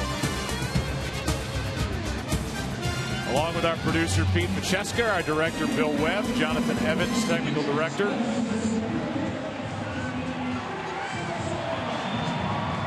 We move into the bottom of the 5th inning here in Game 5.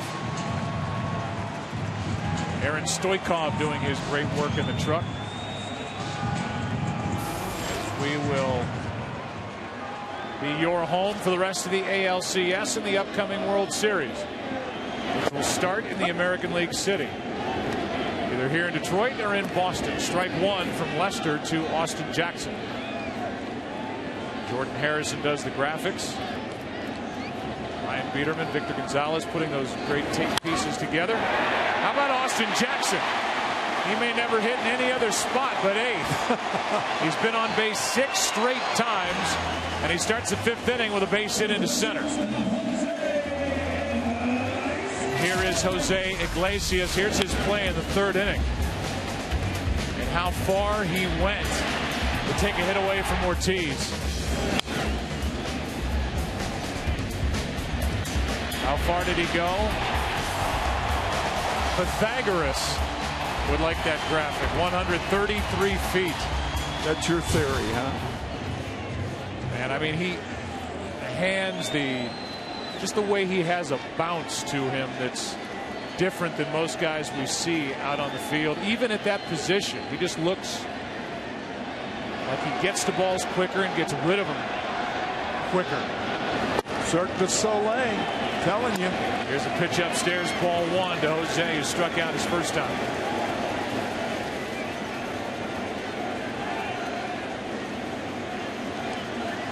The starting shortstop for the Boston Red Sox this year on opening day. Big piece to let go. Yeah.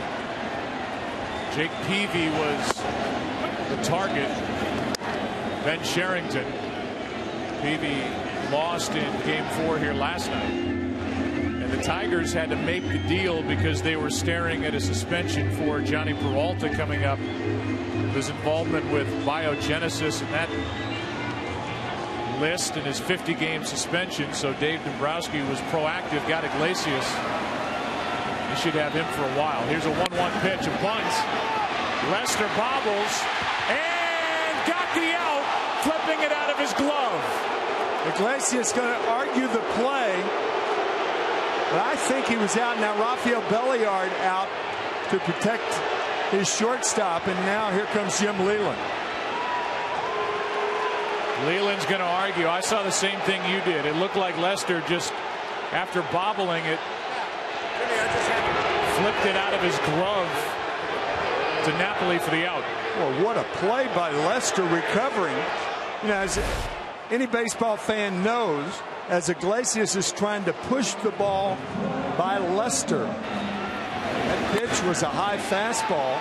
Lester going, his follow through took him toward the line. He misses it the first time, and now he uses the glove for the shovel to get his man. He was out. Good call by Dan Iasonia, the first base umpire. Napoli catching in the heel of his glove. Down to second is Jackson. A heavy mist starts to fall here in Detroit with ball 1 to Torrey Hunter.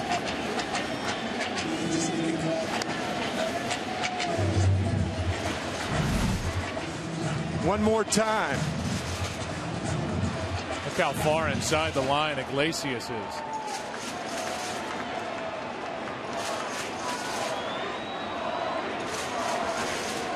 Bench and Iglesias didn't agree that was the right call.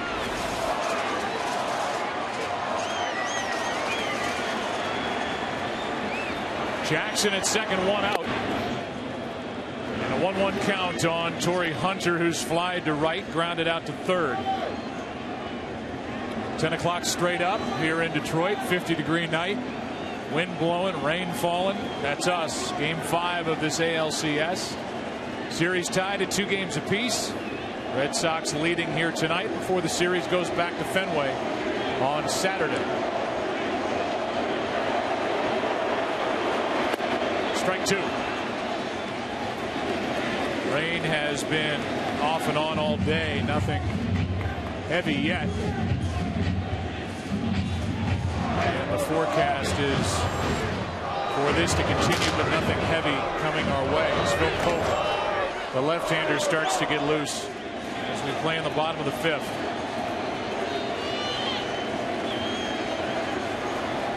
Hunter set up at a ball and 2 strikes. Popped up. Playable for Ross. 2 out. So with all that, we'll give you a summary of what we've seen so far here in Game 5 over a wet camera lens. I don't know who would volunteer to go clean it off, dry it off. Napoli, big night, 3 hits. He started the scoring with a home run to center and a 3-run second. Lester is trying to get through the 5th, up 4-0, and Anibal Sanchez has given up 4 runs on 9 hits through 5. What's not on there is Alex Avila, the tough catcher for the Tigers, is out. Replaced in the 4th inning by Brian Pena. Joe, you and I were talking about 10 minutes before game time, and both concurred that the Boston Red Sox should play this game like it was Game 7. That's how important it is, facing Scherzer and Verlander if it gets that far. That's what's facing the Red Sox and John Farrell. A rematch of Game 2 with Scherzer and Buchholz on Saturday. And if there is a Game 7 on Sunday, Justin Verlander and John Lackey. That good matchup from Game 3. Here's the 0-1. 1 ball, 1 strike. But you know these Red Sox, they will fly onto the bus, onto the charter, get home and feel good about getting out of here up 3-2. A team that doesn't scare, a tough team, a team that says find a way. Here's a 1-1. Outside to Cabrera, who has walked and struck out tonight. Just a 4-run game here in Game 5. I think Cabrera's looking at David Ross right there. I think Cabrera may have said something to Ross saying, you got that 2-strike pitch outside the last time I was up. You can't have all of them.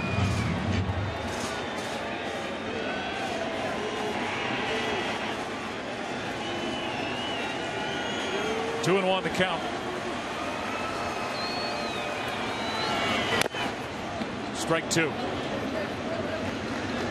For those of you just joining us, the reason why Alex Avila, the catcher for the Tigers, is out of the game. He got that collision from David Ross back in the 2nd. The word was the left knee was bothering Alex, and he took a foul tip right off the mask. Here's an up-close look at that collision with David Ross. So he left in the 4th. Ross continues. He flashes the signs for Lester, who brings home a 2-2. To Cabrera. Full count. Miguel has hit 2 home runs this postseason. 1 swing could cut this lead in half.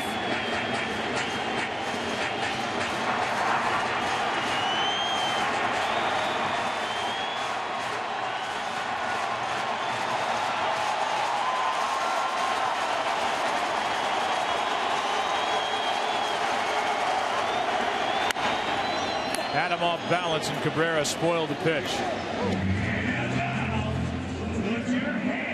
If that was Boston's side, Detroit's side will be after tonight's game.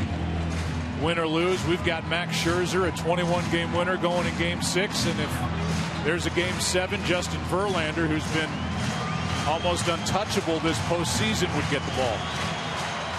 So who knows what's in store for this series when we go to Fenway.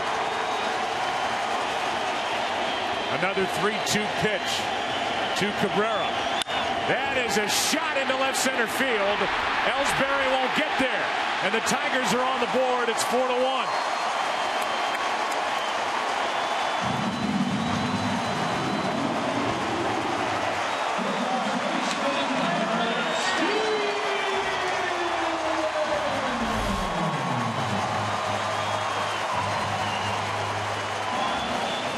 Watch this.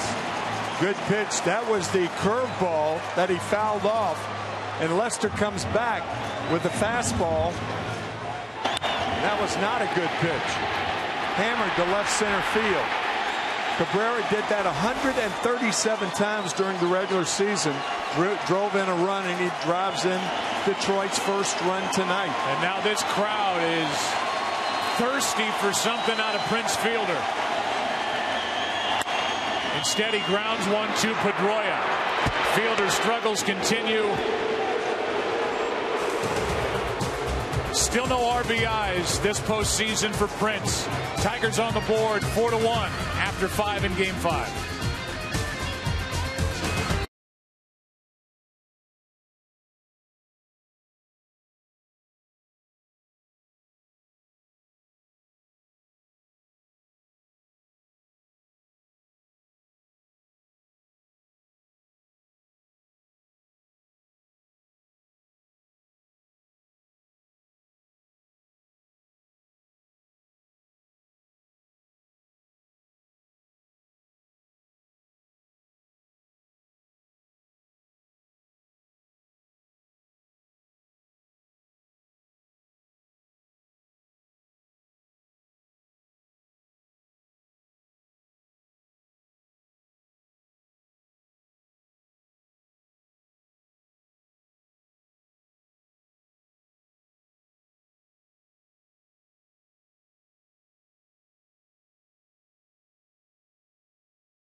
Sponsored by Pizza Hut. Make it great. And by T-Mobile. Unleash.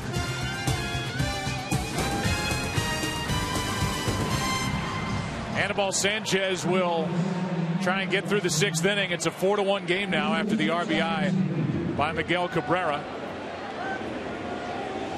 The scoring started with a tater to center off the bat of Mike Napoli. 3-run second, another run scoring in the 3rd, and a wild pitch. It was 4-0, now 4-1. Austin Jackson doing his part out of the number 8 spot. And here in the 6th inning, it's Stephen Drew. He's frustrated as well. 1 for 15 in this ALCS. Struck out, grounded out.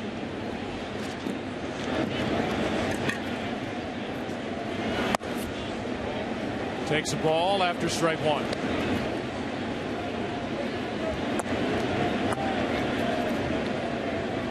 Drew, then Bogarts, then David Ross. Red Sox have pounded out 4 runs on 9 hits, and time is granted at home plate.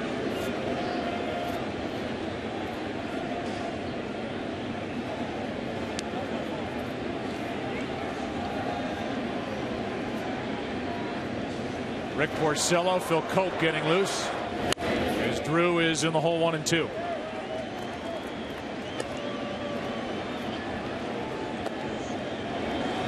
Last year, Steven found himself at the end of the year with the A's. He really added a lot to that team, but struggled in the postseason.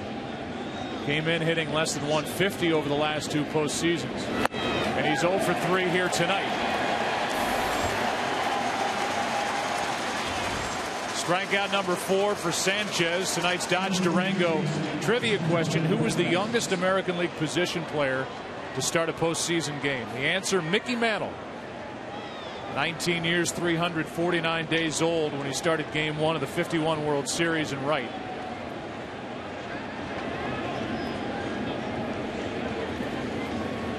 Here's Bogaerts. Perfect time to answer that question. The 21-year-old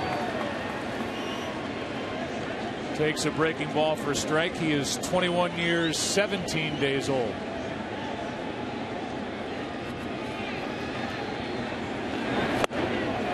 That was Joe DiMaggio's last year, and Mickey Mantle told me that running after a fly ball into right center field at the Polo Grounds, he stepped on a drainage ditch and hurt his knee and had to be sent to the hospital and missed the rest of the season of the series. Here's a pitch that barely missed. 1-2. It was Game 1. I beg your pardon. It was Game 1, but it was at Yankee Stadium, not the Polo Grounds. Here's a pitch that's down. 2 balls, 2 strikes. Dale Scott is the home plate umpire. He's wearing a microphone, and he had a great exchange with David Ross earlier in the game. We'll play it for you now as Bogaerts pops it up. Iglesias. The easy play this time. 2 out, and here's their exchange earlier in Game 5. Doing all right. Look at that beard. Oh, yeah, right. You got some gray in that side of it. I don't know what's going to crawl out that on a daily basis, you know. You just I don't grow this out too much because it's very gray. Well, I don't grow mine out, but these guys, like, we're doing the beard thing, and I said, hey, I'm going to show my age all of a sudden. Yeah, I know. I got fans calling me coach. Yeah, it's not fair. No, it's not. A lot of long, hard nights on the field. Got fans calling me coach. Coach digs in 2 for 2 with an RBI double and a single. He's done a good job behind the plate for John Lester. These two have hooked up now twice in this ALCS, and Lester came in having allowed no runs or 1 run in 6 of his last 12 starts. And since the 8th of August, he's 6-3 with an ERA of just over 2. He's allowed 1 run on 6 hits tonight. David Ross has been involved in 2 collisions this evening also. One from Miguel Cabrera in the first inning, running through a stop sign at third. And then on the other end with Alex Avila. Alex had to leave the game ultimately. David appears to be all right. A 1-1. Ball 2, 2-1. Talking about the gray in his beard. Telling us before Game 1, you know, you always want to present yourself as a young guy to the front office because you're always looking for the next deal. Sure. Another year or 2, perhaps. The extensions come from his chin. Here's the 2-1. Outside, 3-1.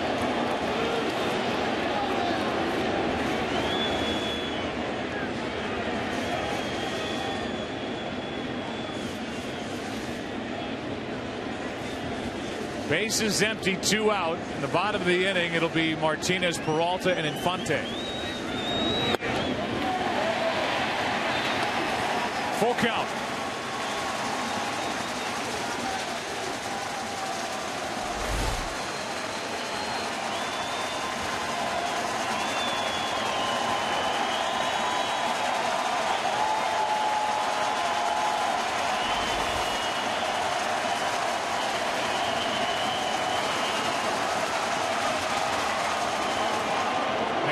On his last practice swing caught Pena with that backswing, and so he hopped out of there.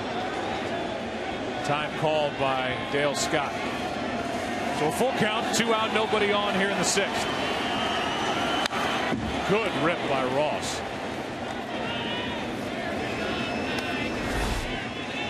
This approach by the Red Sox tonight, totally different, of course, from game 1. Seeing Sanchez the second time, choosing strikes instead of balls out of the strike zone at which to swing. 3-2. Strikeout ends the inning. 2 in the frame for Sanchez, 5 on the night. Bottom of the 6th inning rolls in. It'll be Martinez, Peralta, Infante.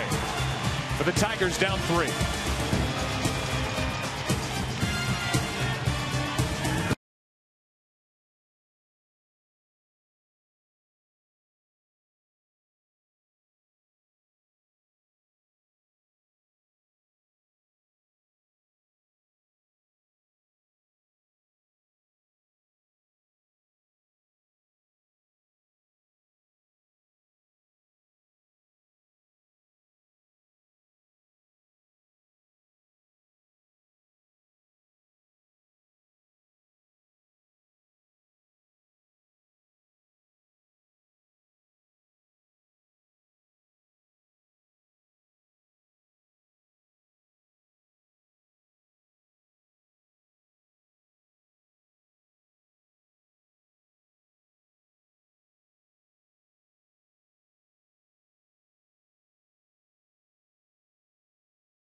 Of the 6th inning, we will welcome you inside our broadcast booth after this game summary,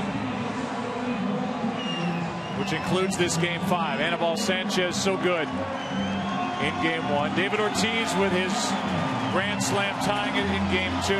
Napoli the only RBI of game 3.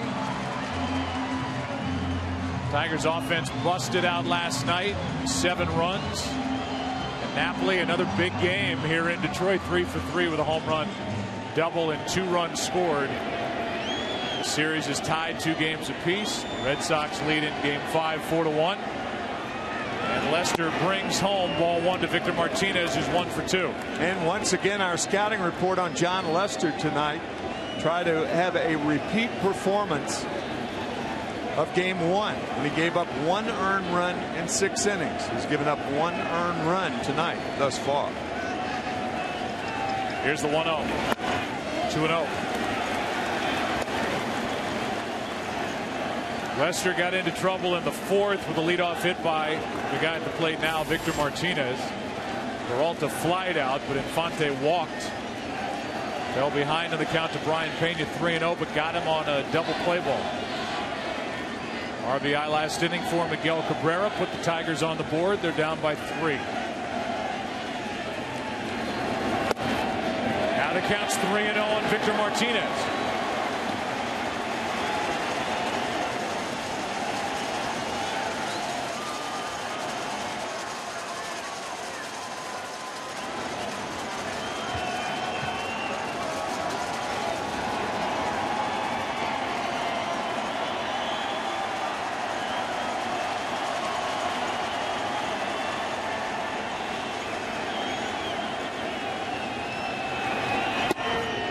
3-1.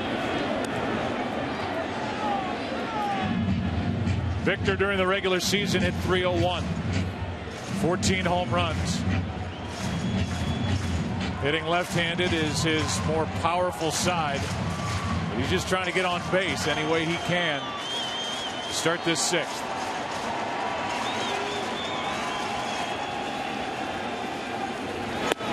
And he has for the leadoff walk.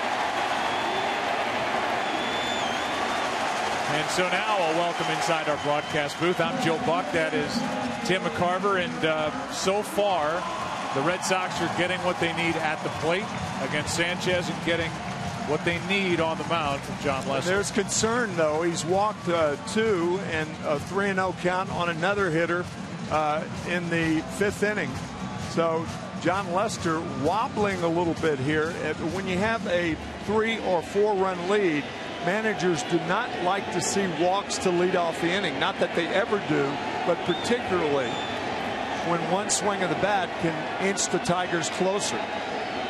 They've got the guy up there to do it, Johnny Peralta,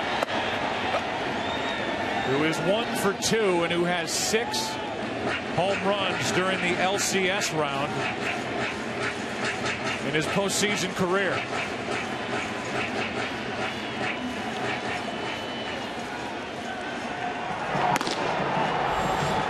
Junichi Tozawa getting loose. We're in the 6th inning. 1 ball, 1 strike. It was A.J. Brzezinski during our pregame show. He was saying the reason why he thought the Red Sox would win this game was the setup relief being better for Boston than it is for the Tigers.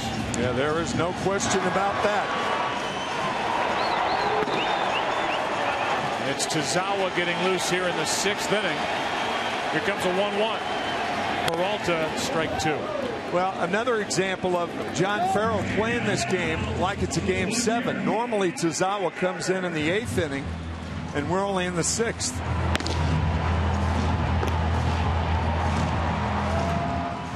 The Red Sox bullpen has been so good over the last 5 games, have not allowed an earned run.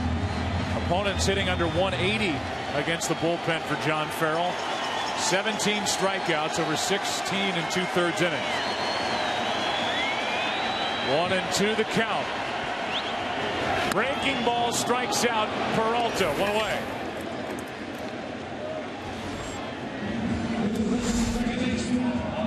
Red Sox finally got Johnny Peralta to swing in a bad pitch. He has been very selective during this series. That curveball outside. That's something you could do when you stay ahead. You heard Max Scherzer earlier talking about how strike 1, the biggest pitch in the game, and he's right. So the 3rd strikeout of the night for Lester follows the 3rd walk of the night for Lester. 1 on, 1 out for Infante. He's 2 out of 15 in this ALCS. Strike 1. By the way, I mentioned A.J. Brzezinski. A.J., I know you're watching back in the studio. Leland can't wait to see you after he heard you talk about them panicking last night by changing the lineup. There's strike 2. And he followed that with, I love A.J., by the way. I love to give him trouble. And so he's aware that the panic word came out of the mouth of A.J. Brzezinski, and it turned into a 7-run night and a 7-3 win. The P word. With a reshuffled lineup for Leland. That's ball 1. And Ross keeps it at the plate.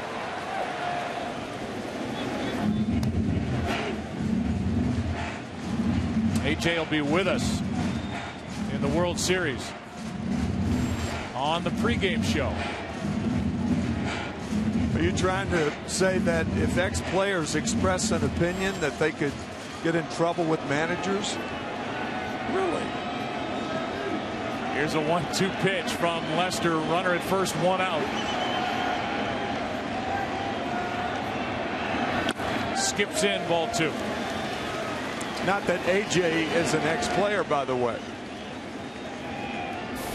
Had a good year in Texas. Yeah.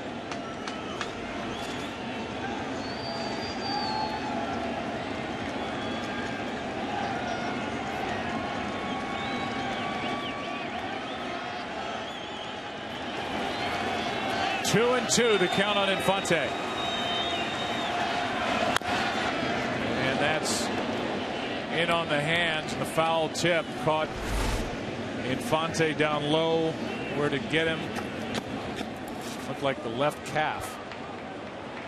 It's amazing how many hitters wear that little shin strap for protection on the ankle and hit their calves.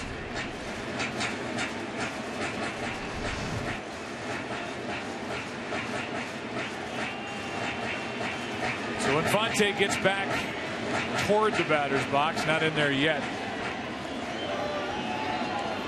50-degree night. Rain is stopped. That's good news. Here comes a 2-2. Fouled away. We'll look ahead to Game 6 in this ALCS. We know there will be one, and a rematch of Scherzer and Buchholz. Scherzer, 7 innings, a run on 2 hits, 13 strikeouts, 2 walks in Game 2 against Buchholz, who could not get through the 6th. We don't know when that game will start because it depends on if there's a Game 7 in the NLCS. More on that after the 2-2. Into shallow center. In comes Ellsbury and a base hit. Martinez will stop at second. 2 on, 1 out. Ellsbury playing Infante very deep. I guess you've got to respect Omar's power. Watch Ellsbury when he makes the trap. Look behind him. I think he may have thought that ball got by him. And he's got it in his glove.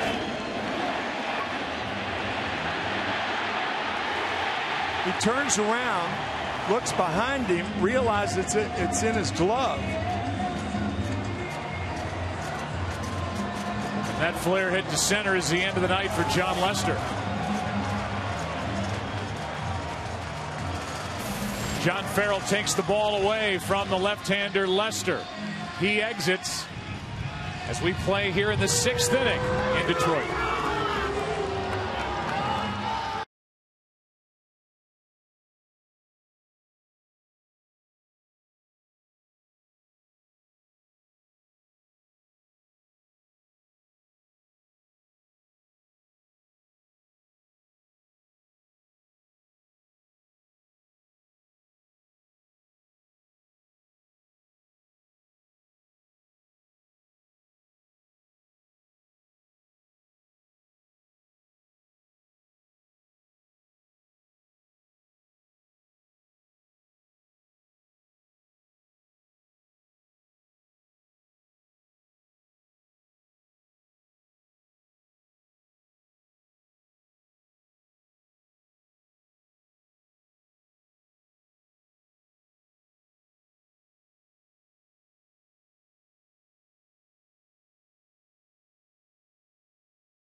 Seven hits, 3 walks, 3 strikeouts, but the 2 runners on, still his responsibility.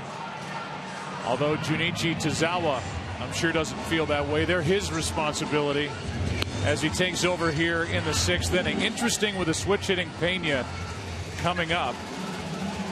Tazawa has been part of this very good bullpen for the Red Sox. Pena hit 4 home runs during the regular season. All 4 were from this side of the plate. Wow. And he had a .325 average left-handed, .264 average right-handed. And a home run in this situation obviously ties the ball game. So Lester exits. Pena's up. The replacement for Avila, who left with injury in the 4th. And here's Tazawa. 2 on, 1 out. That's into the gap in left center field. They're going to bring the runner to the plate. That's Martinez. It's a 4-2 game.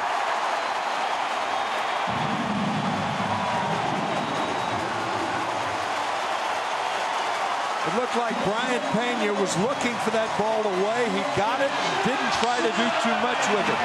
It was up and away. He spanked it to left center field. Good hitting by Brian Pena.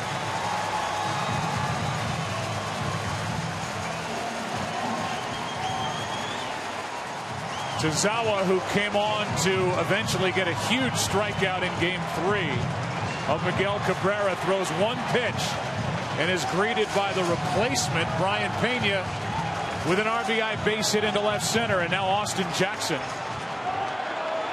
will dig in with 2 on, 2 out. Tying runs are on. Infante had an idea about going to third base, but he put on the brakes, realizing there are 2 outs. Strike 1 from Tazawa. I beg your pardon, 1 out.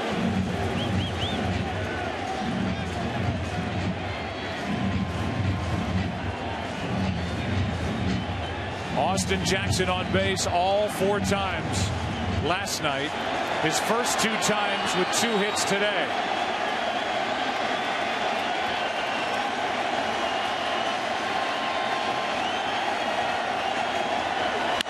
Left side.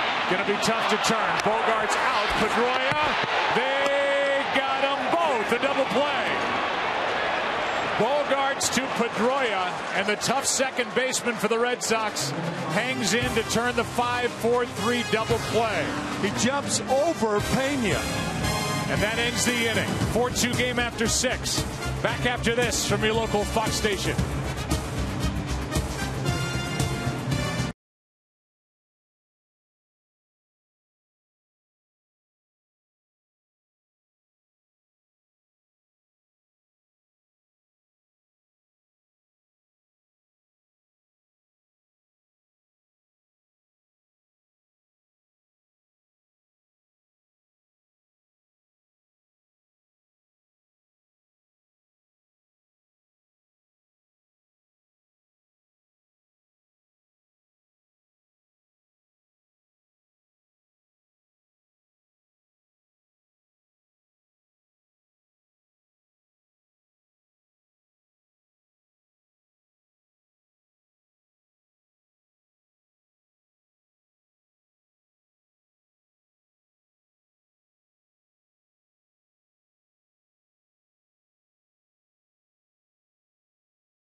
Red Sox have led since the second inning, but this is another good ball game in this ALCS.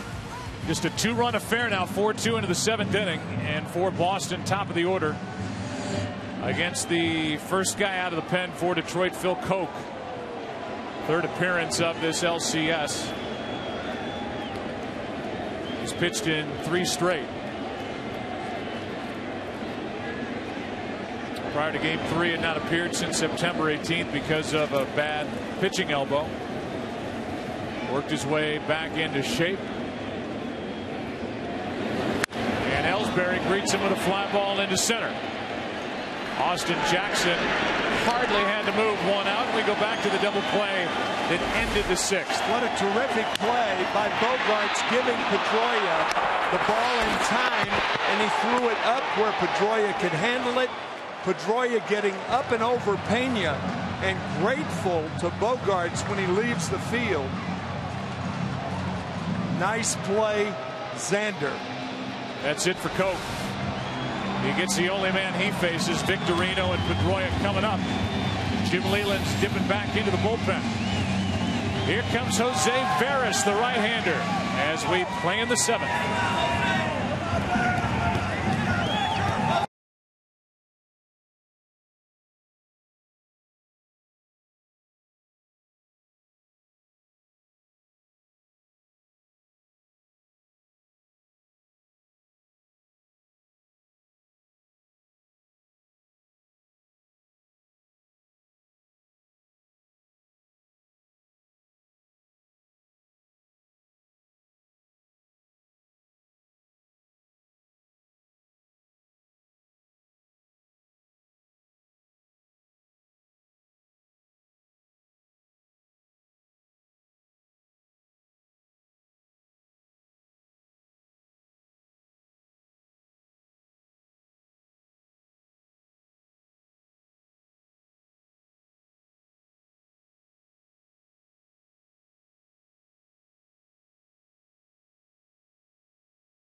For the next evolution of cop drama. Don't miss the show critics are calling obsession worthy. Almost Human premieres Monday, November 4th on Fox. Here's Jose Veras. Breaking ball is in for a strike to Victorino, who is back to batting right-handed against the right-handed pitcher. He had seen a ton of Anibal Sanchez, 46 at bats prior to tonight. That's the second most that any hitter had faced Anibal Sanchez, and he had done it batting left-handed. So Victorino went back to what he knew against Sanchez. Now he's back to what he's been doing recently because of the bad hamstring. Batting right-handed, even though he's a switch hitter against a right-handed pitcher, and the count's 1-1. Interesting thing about Veras is Veras has that wicked curveball of his that goes away from Victorino. Tougher right-handed batter. Here comes a 1-1 pitch. That one stays up. We were talking about game 6 in this series and the start time depending on what happens in St. Louis tomorrow night. When Kershaw and the Dodgers take on Waka and the Cardinals in game 6. If the Cardinals win, The game is Saturday night at Fenway Park. If the Dodgers win, the game is Saturday afternoon, just after 4 o'clock in the East at Fenway before Game 7 in St. Louis.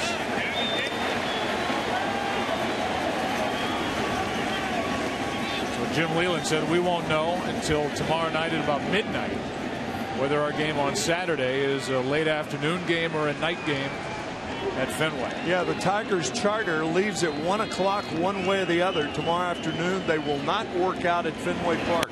Breaking balls fouled away.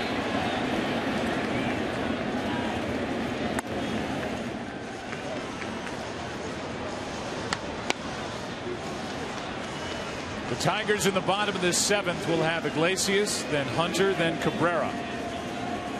It looks like Tazawa will head back out to work. He finished off the 6th. Here's a 2-2. Full count.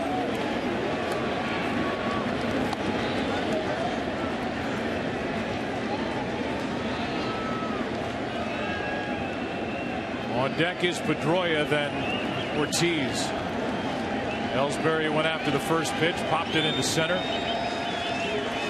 Coke threw one pitch. His night is over. Breaking ball strikes out Victorino. And there's that nasty pitch that gets Shane Victorino, who's 0 for 4 tonight. Ferris throwing that pitch 5 out of 6 times and having enough confidence to throw it 3-2 to get Victorino. That's why it's puzzling to see Victorino hit from the right side because of Ferris's curveball. 2 out, nobody on. Here is Pedroia, who is 1 for 3 tonight, 4 out of 17 in this series. This is a fastball right here. And the reason you know that is because Ferris said, yes, I want that pitch. No, I don't want it there. Yes, I want it there. The only time a pitcher double shakes, I know that sounds strange, but it's double shakes, is when he's looking for positioning. And that's what happened before throwing that first pitch. There's the curve, and there's strike 1.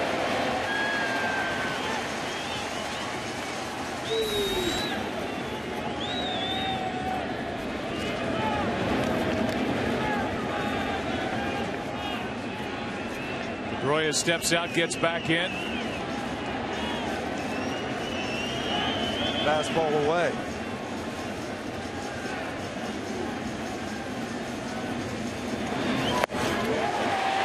Tailed back at 95 and too much for Dustin Pedroia, strike 2. Jose Veras has been very impressive during this LCS.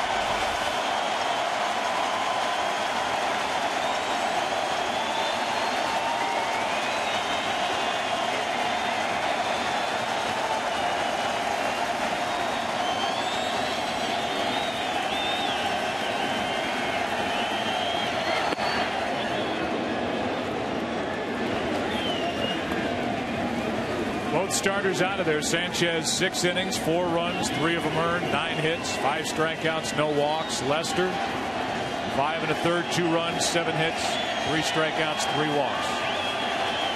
Both the pitchers of record to this point.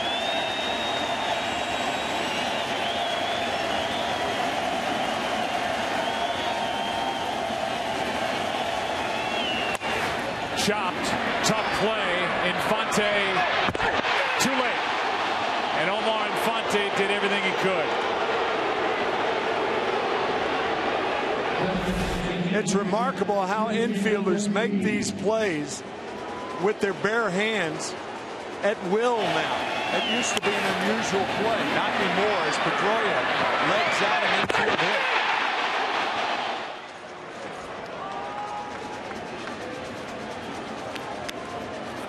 Clearly safe. That's a big infield hit because it means that David Ortiz gets to face the right-hander. The 2 out here in the 7th.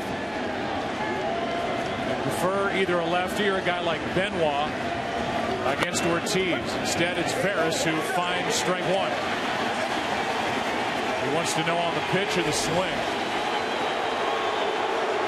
Greg Breslow getting loose. That's a very good point, Joe, because if Pedroia makes an out, then Jim Leland has a chance maybe to bring in Drew Smiley to face Ortiz to lead off the 8th inning. Pedroia, meanwhile, he tried to steal with Ortiz up in the 1st inning. Why not go again now? And you can run on Pena, who's more of an offensive type catcher. And he's had no play.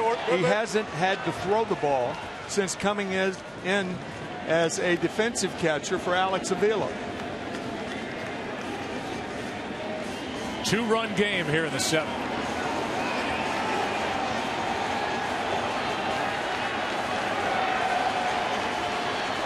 Pedroia sizing him up. There he goes. Pitch outside. Throw down is too late. Stolen base, and Pedroia is at second with 2 out. Pena out to talk. I think what happened was Veras shook off the fastball. He threw the curve. So Pedroia not only had a good jump, he chose the right pitch on which to run. With a minute Pena let loose of that ball, he went out to Veras to talk to him. Now Jeff Jones out to talk. You've got first base open, the right-handed hitting Napoli on deck. And the Tigers can do what they want. They can put Ortiz on, obviously, or test David, who has a flare hit in this game, but only one other hit in this series, the game-tying slam on Sunday night. 5th inning. The pitch came in at 94. It went out at 71. On the hit speed, and that's why that flare off the bat of Ortiz fell in. That's his only hit in this series other than the home run. The grand slam to tie it on Sunday night.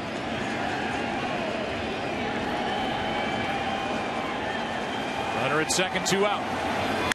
Ortiz hits one into right center field, going to get it. Hunter. And the runner, Pedroia, left on. It's time to stretch in Detroit. Cold, wet night. It's game number 5, and the Red Sox lead by 2.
having the hair on your chinny chin pulled. What a catch!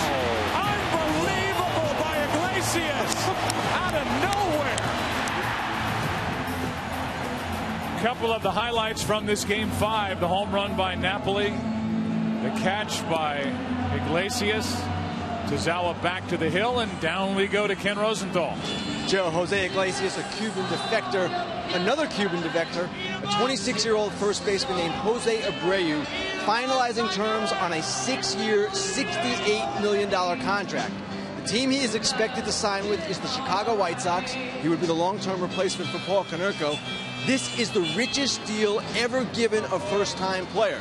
$12 million more than Yu Darvish got, $26 million more than Yasiel Puig got. Kenny, thanks. So that's big news for the White Sox. Chicago finished this season in last place in the AL Central, 30 games out behind Detroit. Craig Breslow is getting loose. Iglesias will be the hitter. Tozawa continuing to take his warm-up tosses. We remind you tonight's game is sponsored by Geico. 15 minutes could save you 15% or more on car insurance. And by MasterCard, preferred card of Major League Baseball since 1997.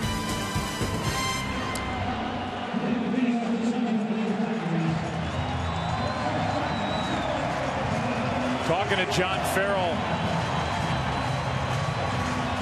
during the course of this series and about Tozawa, it's his preference to not have Tozawa come in, sit down, then go back out to work. He's got Breslow ready. And whether it's just the first batter or the first sign of trouble. So we play in the bottom of the 7th. A close eye on Tozawa, who drops a breaking ball low, ball 1. 3 right-handers will be hitting against Tozawa.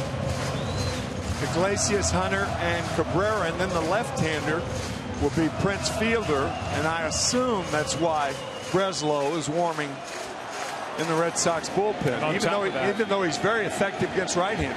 Yeah, I was going to say that's what is the bonus with Breslow. They don't mind him against right-handers either. That is outside. The count 2-0 on Iglesias, who's 0 for 2.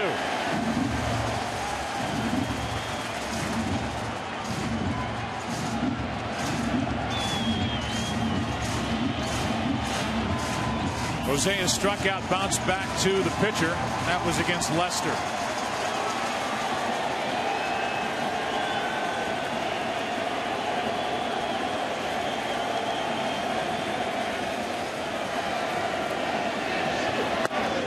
A strike to make it 2-1.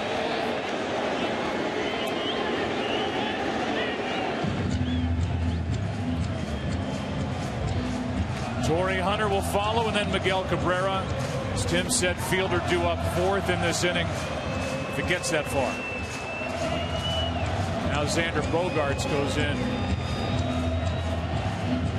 That's one language he does not speak. Japanese. Ball got loose in the outfield. And Tozawa waits before the 2-1 pitch to Iglesias. MLB Fan Cave coming back in 2014. Players, celebrities, concerts, and more. You can be a part of next season's team. Go to MLBFancave.com and apply right now.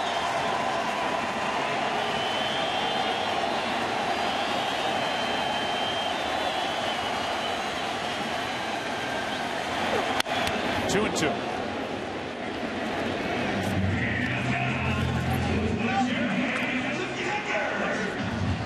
Ellsbury in center field, fairly shallow. Victorino in right, very shallow.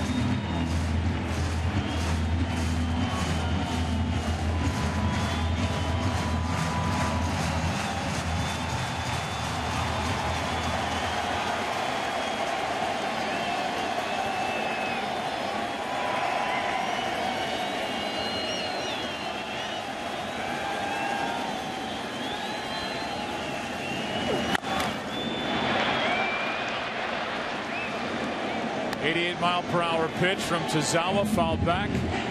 Still 2-2. If you're Detroit, you want one of your first two hitters up and on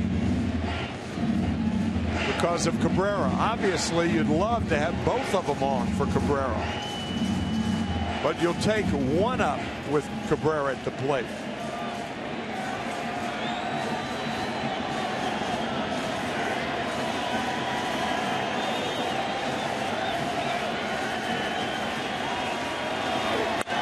That's foul.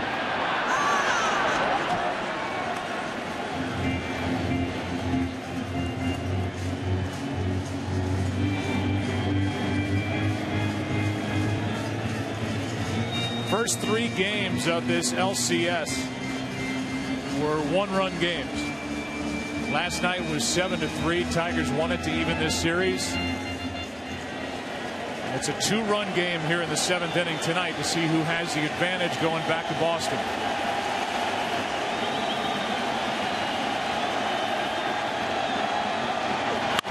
Into center field, base hit.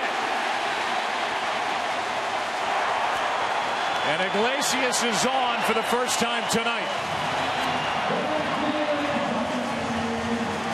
Ball was almost on the ground. Below the knees. Lifted the center. And the Tigers have what they want. Their leadoff batter on base.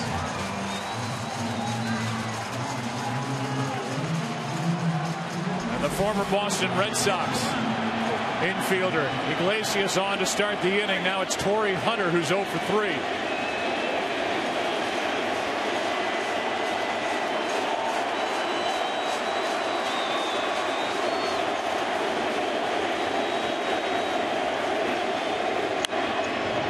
Play, strike 1. Coming up on 11 o'clock here in Detroit. 4-2 game. Napoli with 3 hits tonight. He started the scoring with a home run to center back in the 2nd. Alex Avila had to leave in the 4th inning after a collision at the plate with David Ross. That's us. 50-degree night. Rain has stopped. Coldest night of this series is tonight, game 5.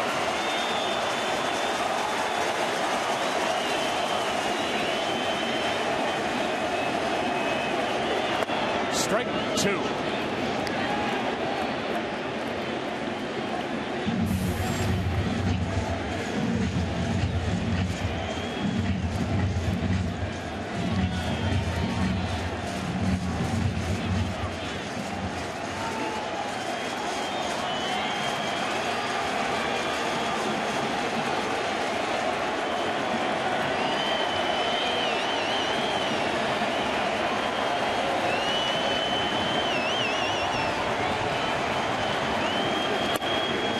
Hunter lays off, ball 1.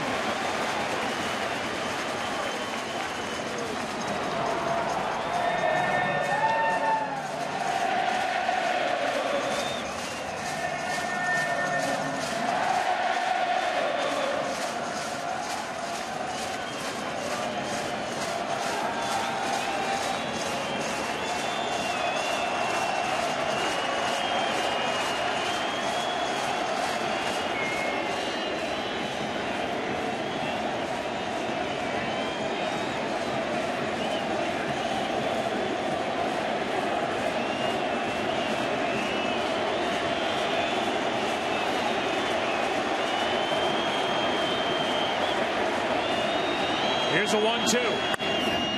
That is slicing foul and will get out of play. I think Tazawa does Torrey Hunter a favor by throwing a breaking ball here because Hunter is not getting around on the high fastball. You don't want to speed up his bat.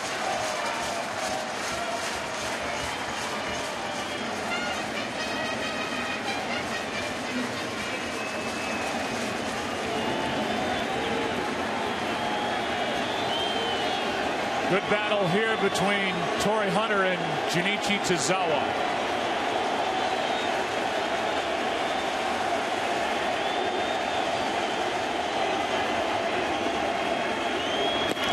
Scooped up by Ross, 2-2.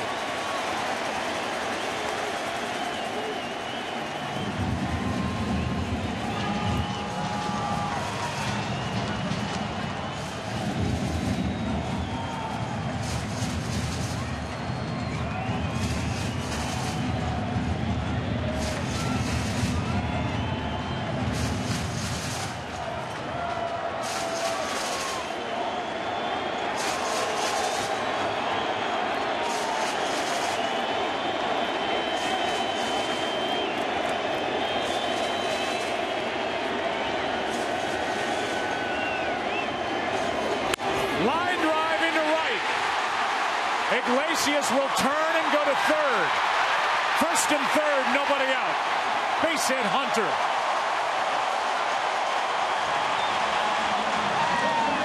This crowd realizing what is happening. First and third, nobody out for Miguel Cabrera. Torrey Hunter in the hole, 0-2. Fouls off some tough pitches.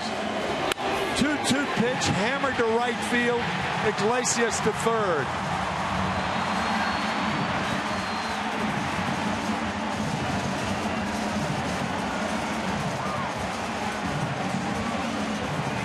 A reaction from the 38-year-old Torrey Hunter after getting the base hit to right. And now it brings in this matchup again. This time there's nobody out. The last time Cabrera faced Tazawa was in Game 3 in the 8th inning, first and third, 1 out. And it was all heat from Tazawa for the strikeout. And everything away.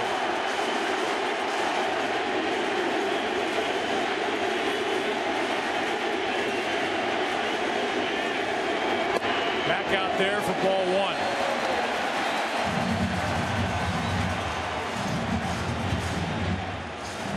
Triple Crown winner from a year ago.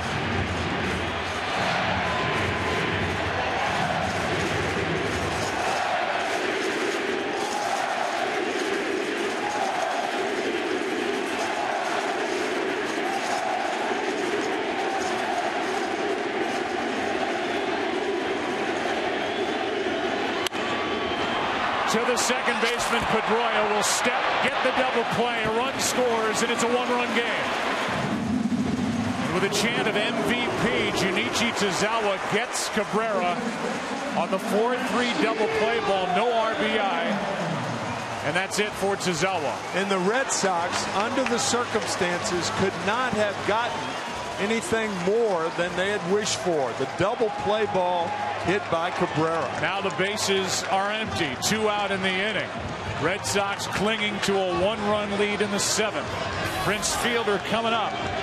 Craig Breslow coming out of the bullpen. Frustration for Cabrera.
between Tazawa and Cabrera results in a double play ball off Cabrera's bat. Two big double plays induced by Tazawa, one in the 6th off the bat of Jackson. This one off Cabrera, and now it's Prince Fielder against Breslow. Ball 1 up and in. 4-3. Red Sox on top, bottom of the 7th. Bases empty, 2 out. A run home in the inning for the Tigers. And it's been a long time in the postseason for Prince Fielder. Looking for an RBI, and he rips it foul. Going back to game 2 of last year's ALCS against the Yankees. 3 more games against the Yankees.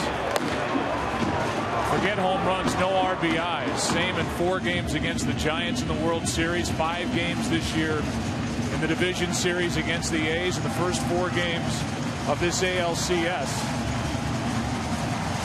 No RBIs for Fielder. He drove home 106 during the regular season, hit 25 home runs. Here's a 1-1. Right side, right to Pedroia yet again. And that sends this game 5 into the 8th inning. A battle of the bullpens now, with the Red Sox up by 1.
Mike Napoli leads off the 8th inning.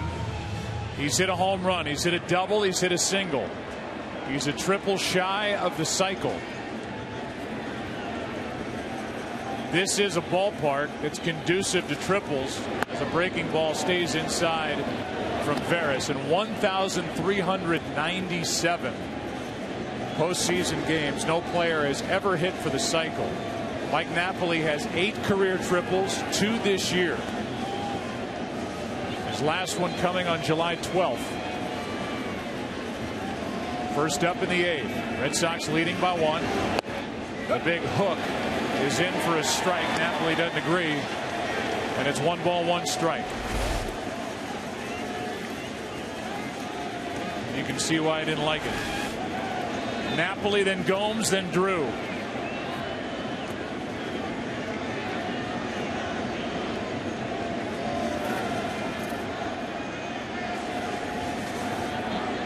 Here's a 1-1. Another breaking ball. We've seen nothing but that to Napoli. And the majority of pitches, the curveball from Veras, it's 1-2. 3 straight curves. And if anybody's ever set up for that fastball outside that Veras features 95, 96 miles an hour, it's Mike Napoli.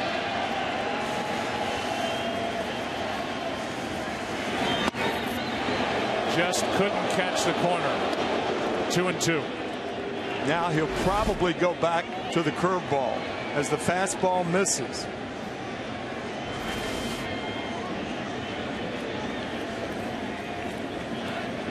Another 1-run game in this ALCS.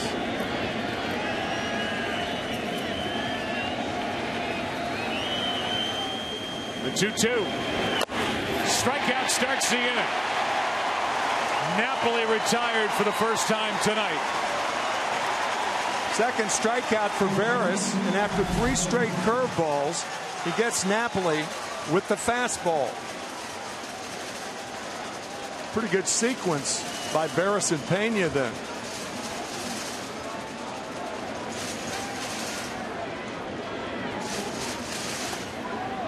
Bottom of this 8th inning, we'll start with Victor Martinez, then Johnny Peralta, Omar Infante. Breslow is the pitcher now for the Red Sox. No action for Boston in their bullpen. 1 out, nobody on. Ball 1 outside to Johnny Gomes, who hit only .207 this season with the bases empty. He lights up with runners in scoring position, hit .345.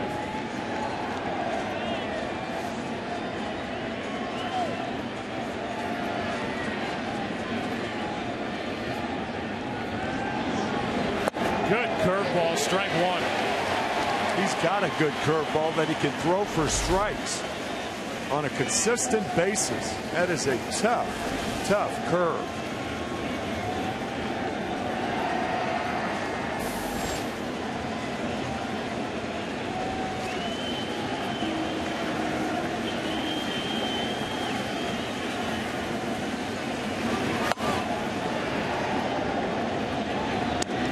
Two balls and a strike with Stephen Drew on deck.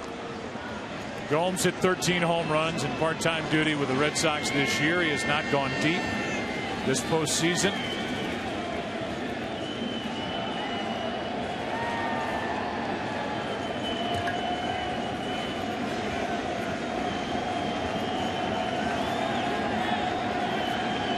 One out, nobody on.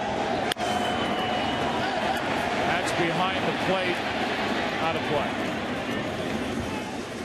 Let's look at our Geico in-game box score for the Red Sox. Ellsbury has a hit. Victorino 2 out of 20 now in this LCS. Pedroia a couple of singles. Napoli with a home run, a double, a single. Ross has had a nice night, batting 9th with 2 hits and an RBI double.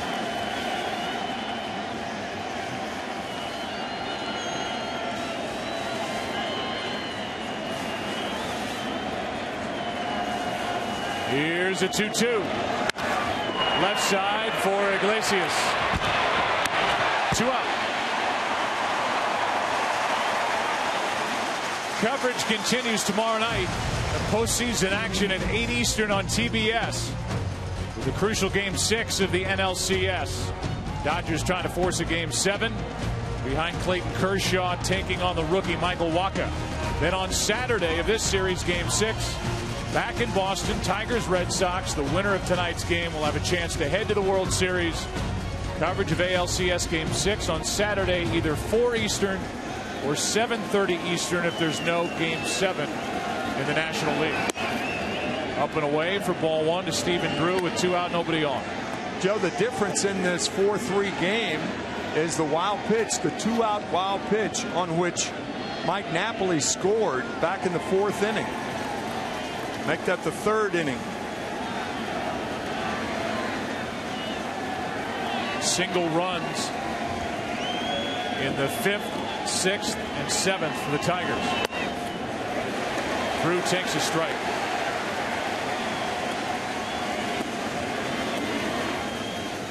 Steven just 1 out of 16 with 8 strikeouts in this LCS.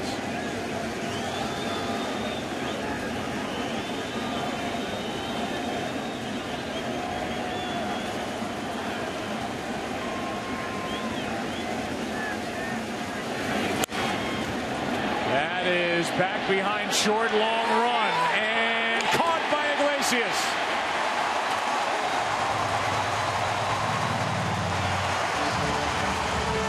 Tigers have scored in 3 straight innings. In the 5th inning, it was Cabrera. In the 6th inning, RBI by Pena. Last inning, on a double play ball. They trail by 1 in the bottom of the 8th of Game 5.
Gives you EcoBoost fuel economy and a whole lot more.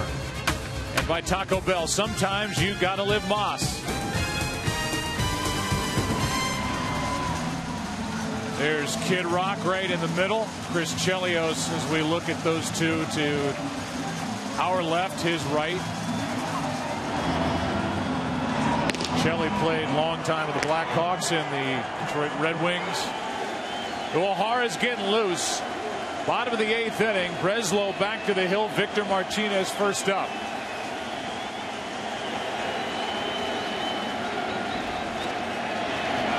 This an easy decision for John Farrell to have Victor Martinez bat right-handed. 279 batter right-handed this year, 314 from the left side, and that really doesn't tell the whole story. His power comes from the left side. Not nearly as potent a hitter right-handed. as left-handed. His one career postseason home run, right-handed, came this year in the division series against Oakland. That is right at Napoli, who blocks it and goes to the bag. 1 out. Now the decision gets a little tougher for John Farrell. Off the end of the bat by Martinez. Good play by Napoli, who's really worked hard on his defense.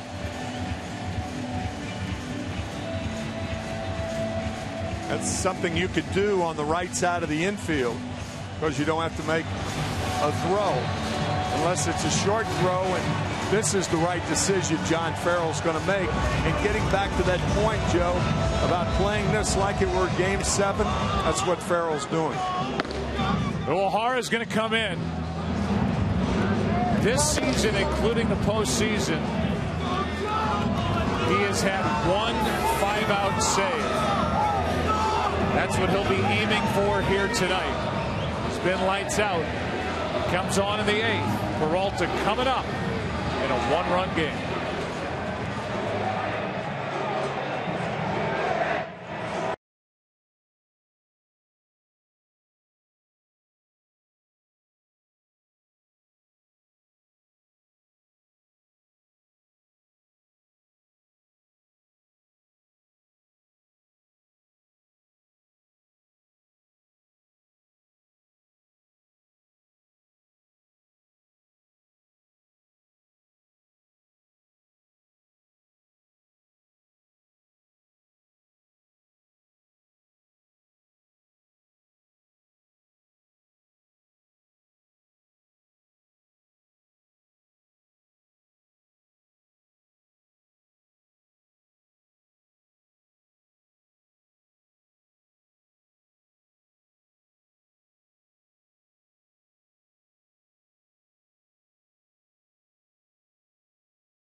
Eighth.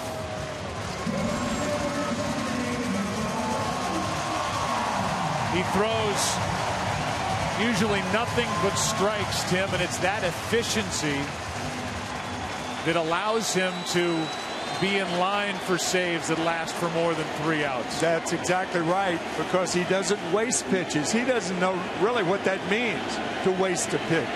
Peralta takes a strike. Fastball will maybe touch low 90s. His out pitch, his devastating pitch, is a splitter that disappears. And it breaks 3 ways: down, right, and left. Outside, a ball and a strike. Aaron Charlton with Stats Inc. is with us, and he gave us the stat that Uehara, with 5 4-out saves, 1 5-out save this season. Splitter misses 2-1. So he's no stranger to working more than just the 9th. Behind on the count to Peralta. And now even farther behind, 3-1. Even this is unusual, to have a 3-1 count on an opposing hitter. He had 101 strikeouts this year and 9 walks. Peralta with 6 LCS home runs in his career. Trying to pump one out of here, and it's a full count.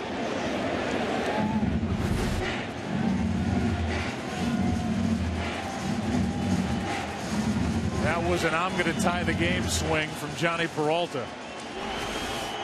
Now a 3-2. Out of play.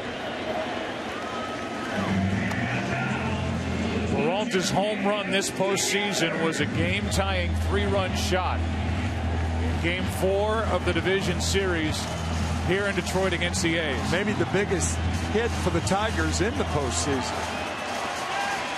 Another 3-2 from Uehara. Foul tip.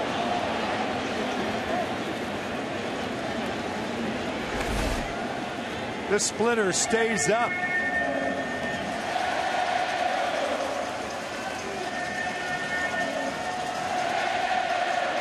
That is normally the splitter that goes down. For it to go to the right, which would be to the right in your screen, he drops his hand down. No, it's almost as though he pushes the ball toward home. Another foul by Peralta, 3 in a row.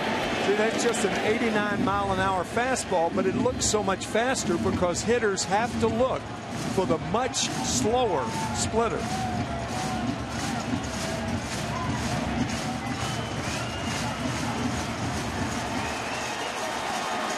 Peralta on 3-2. Strikes out. And the splitter got him 2 away.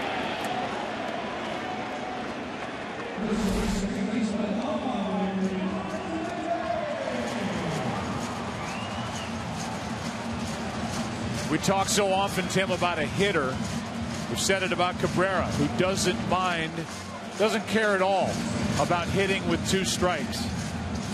Koji Uehara doesn't mind pitching with 3 balls in the count. Yeah, that's right.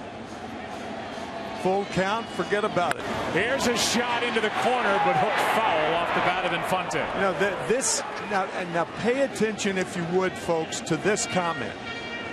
Koji Uehara has allowed fewer base runners per inning than any pitcher in any season, any time. Guys just don't get on. Here's the 0-1.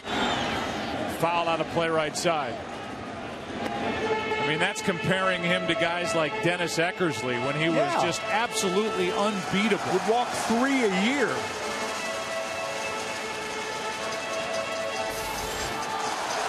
Last walk for Uehara was August 3rd. A strikeout ends the inning, and the splitter got him. Uehara has been automatic. We go to the 9th inning, game 5. What a game. What a series. Boston will bat, leading the Tigers 4-3.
Ninth inning in a one-run game. Game 5, 4-3. Red Sox on top. Albuquerque takes over. Don Kelly does as well out in left. Johnny Peralta's night is finished. New to the outfield, his night is over in a one-run game here in the ninth. Bogarts is at the plate. Now that got Pena. Already lost Avila because of a collision at the plate and all the nicks and bruises he's had. This one catches Pena on the right knee. That's on the crease. The shin guard comes up and over the knee, and it actually is flexible. In that little crease, the bend there is where it got Brian Pena. Bogarts 1 for 3 on the night. Albuquerque is the 4th pitcher of the night for Detroit. Bogarts had a double and a run scored back in a 3-run second. The Red Sox finally got after a Tiger starter early. 3 in the second, 1 in the third, led 4-0. It's now 4-3. Series tied at 2 games apiece.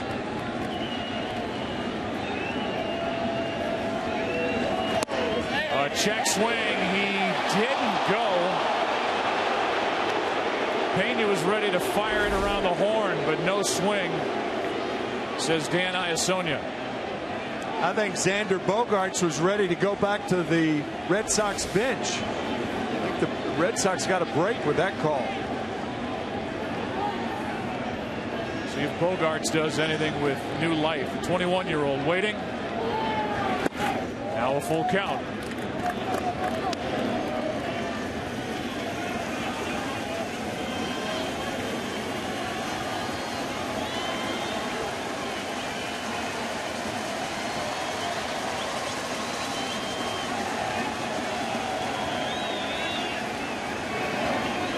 In case you're wondering, Isao O'Hara, 2 batters have to reach in the 9th inning to get Miguel Cabrera to the plate again. I was thinking the same thing. He will be 5th up if they get that far. Now a walk. So a near strikeout on a check swing turns into a walk, and the Red Sox put their leadoff man on here in the 9th. Here's that check swing. Did he go too far? No, the look from there does not look like it. That, of course, was ball 4. Now Will Middlebrooks will come on and run. That was the earlier pitch with 2 strikes, and Bogarts survived that pitch and that check swing. Now Middlebrooks, who will take over defensively at third base in the bottom of the inning, is running, and a perfect bunt by Ross. Nobody's at third. Pena gets there too late. His glove hit the umpire. That's a catcher's responsibility because Cabrera was too far in to make the play. Pena may have broke a little late for third base, but watch. He hits the umpire with the glove and can't make the tag.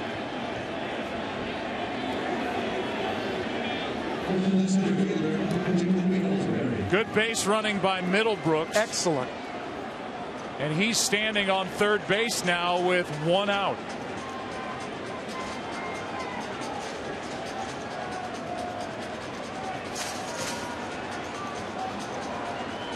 The throw took Pena around to his right. Right.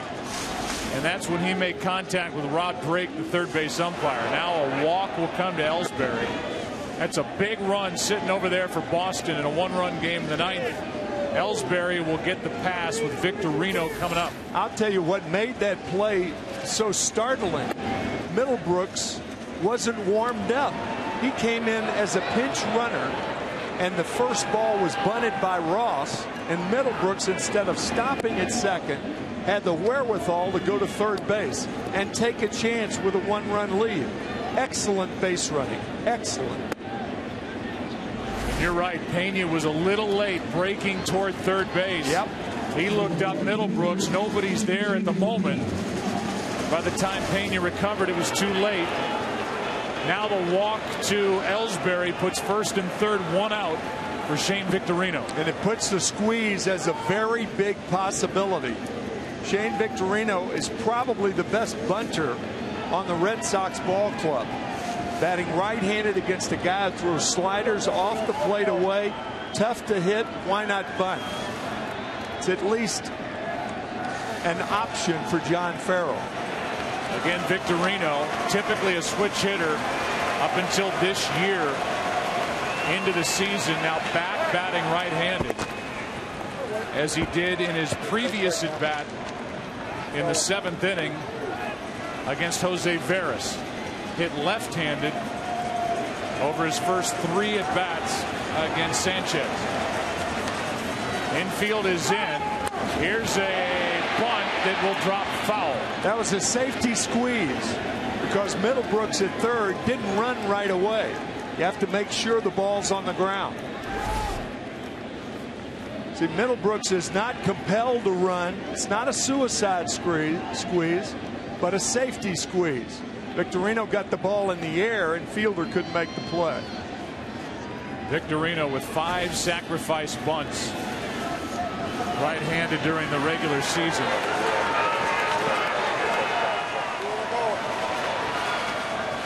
Ryan Butterfield talking into the ear of Middlebrooks, the runner at third, and a check on Ellsbury at first. Then the infield's in. When you bring the infield in with the runner on at first and third, you do not look for the double play. Ball hit to an infielder. He'll come home with the ball. They're giving second base to Ellsbury. Might as well take it. Which he does. It's been 20 years since I took a steal play from the outside. Yeah, right. And now it's second and third with 1 out and a 1-1 count on Victorino.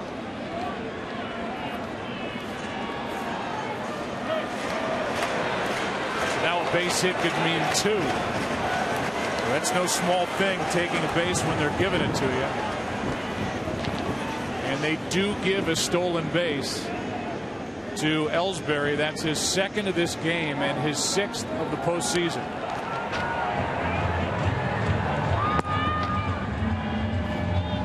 It's up to the official scorer where they can say fielder's indifference, but in this case it's a steal. Now first base is open. Victorino, who's been frustrated, 2 out of 20 in this ALCS, with only 1 RBI, has a big chance. Strike 2. On the other hand, if you're Albuquerque, you throw that slider off the plate away, about 6 inches away, and hope Victorino bites. A guy like Albuquerque could try it 2 or 3 times with the count in his favor.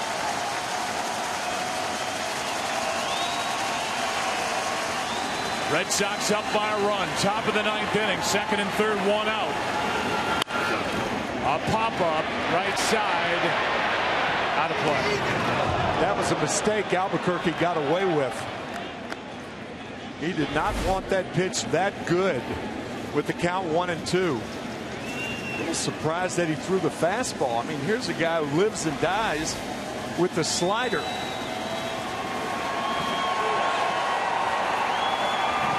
Middlebrooks, the runner at third, Ellsbury at second, 1 out for the team that leads by 1.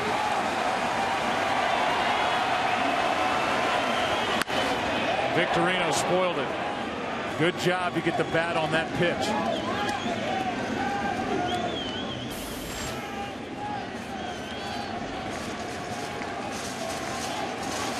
On deck is Pedroia. After Pedroia, it's Ortiz, and Drew Smiley is up in the bullpen for the Tigers.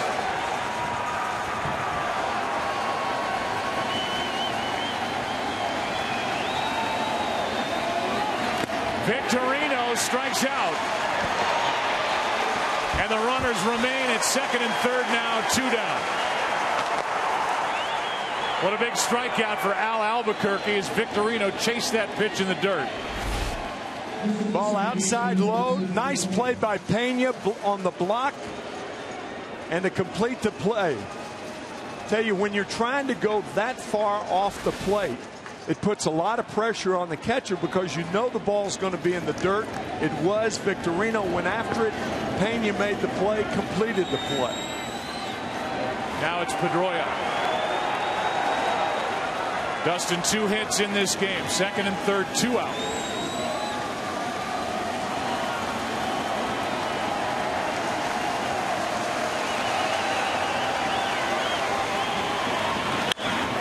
Off the end of the bat into center. Jackson is there, and this is a 1-run game going into the bottom of the 9th, and the Detroit bullpen has done the job so far tonight. Uehara will continue to pitch and try to do his job in the bottom of the 9th. Going there. Red Sox lead by 1.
Lead highlights and analysis of this game and a preview of NLCS Game 6. We'll also have highlights from Arizona, where the Seahawks took on the Cardinals in the NFL, and plenty of action around the NHL and the NBA. So tune in to Fox Sports Live after the game, only on Fox Sports 1. To find Fox Sports 1 on your provider, go to foxsports1.com. Will Middlebrooks came on to pinch run. Adds to the defense. He's at third. Uehara back to work. Struck out 2 in the 8th and misses outside to Brian Pena to start the 9th. Pena, then Jackson, then Iglesias. Red Sox leading game 5, 4-3. That's a strike.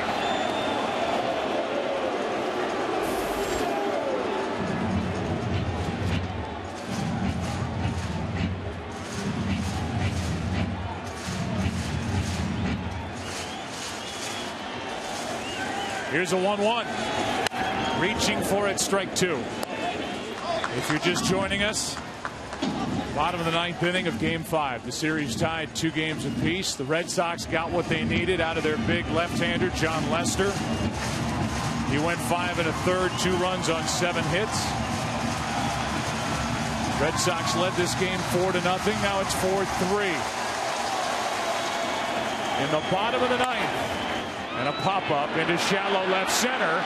Tough play, and it's Gomes who comes in to grab it. In between Ellsbury and Drew. 1 out. That almost found no man's land out in left center field, and here's Austin Jackson.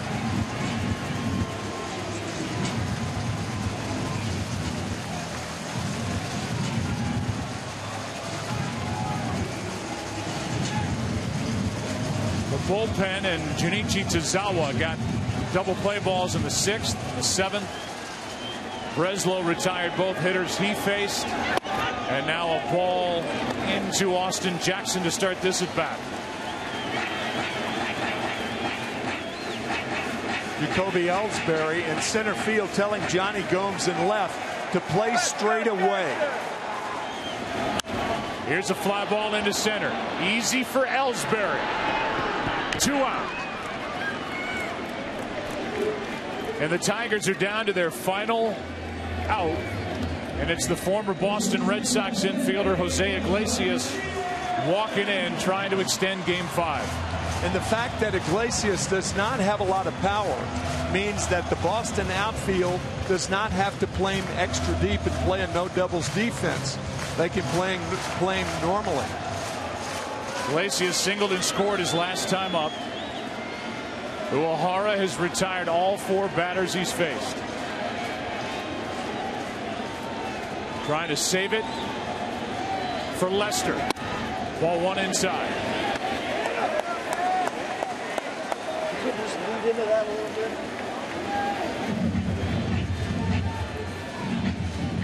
This game for the series advantage. Heading back to Fenway Park. 2-0.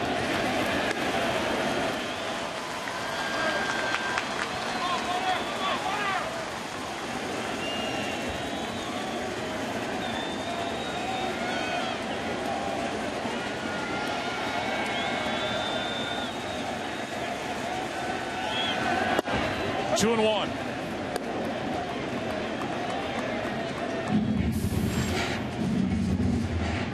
In case you're wondering, Iglesias 3 home runs during the regular season.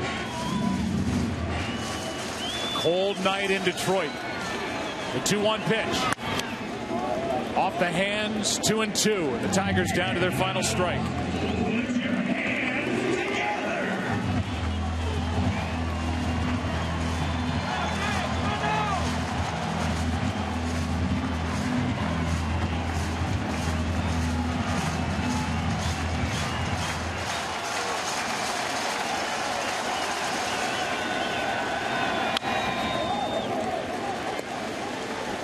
It will be at least a 24-pitch effort for Uehara.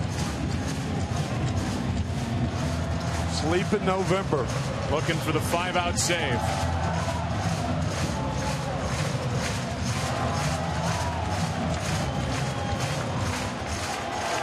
Two and two the count. Good battle by Iglesias.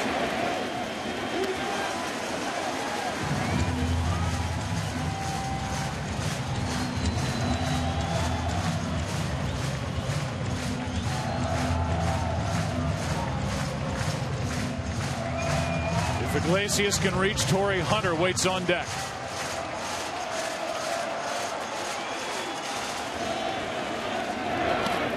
Full count.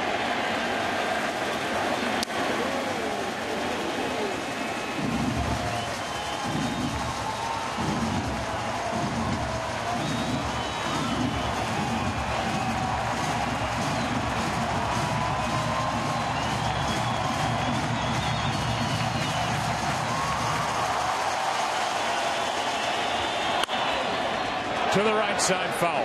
That's why Mike Napoli's on the line at first base. The ability of Iglesias to hit the ball to right field.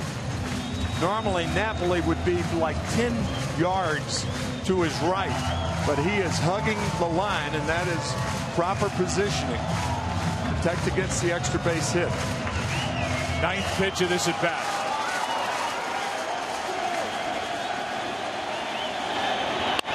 Popped up. And with this, the Red Sox win Game 5. And Uehara with a 5-out save in another one-run game in this thrilling ALCS.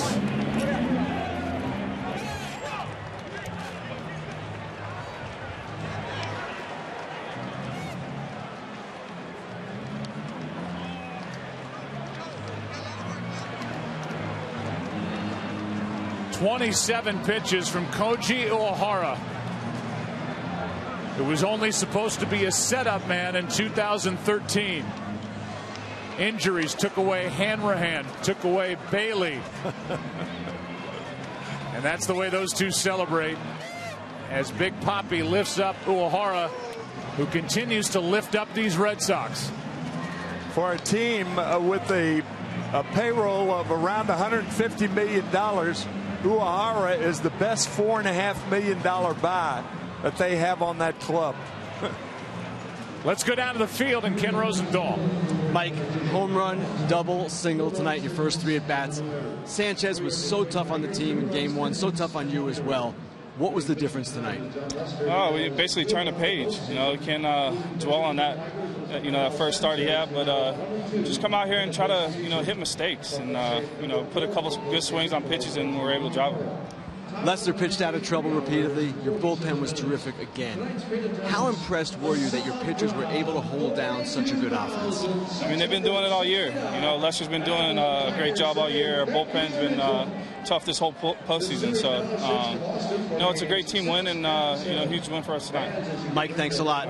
Over to Aaron Andrews. Ken, thanks. Koji Uehara with a 5-out save. David, you said you got a few more gray hairs tonight, but how can you when a guy like that is on the mound? What else can you say about him? He's been a stud for us all year. He's been doing a great job. You know, he's our horse in the back end of that thing. Those guys battled. Craig Breslow did a great job. Taz came in and got a great big double play with Cabrera up. That's humongous for us. And Johnny Lester, he didn't have his best stuff tonight, but he battled. He battled late, was fighting some mechanical issues. We got a couple leadoff walks. We can't have that. You know, with a 4-1 lead, we cannot have these guys walking. They're too powerful. And your bats battle tonight, particularly second time around, seeing Anibal Sanchez. What was the difference against him? Hey, you know, we get better as we see guys, usually. You know, I think we had a good plan going in. You know, Nap, that was huge. Just get us on the board, you know. Dustin, again, getting a knock in the first inning. You know, it's always good against these good pitch staff. Get some hits early, and then Nap putting us on the board was huge. And then we were able to capitalize on some of their mistakes. David, thanks so much. We'll see you in Boston. Aaron, always. Thank you. All right, Joe. All right, Aaron, thank you. What a game. What a series this has been. Another one-run affair. Red Sox bats got after it early. They were able to hang on and win this game 5 by a final of 4-3. And with that, as we go back to Fenway Park, the Red Sox 1 win away from winning the AL pennant. Back after this.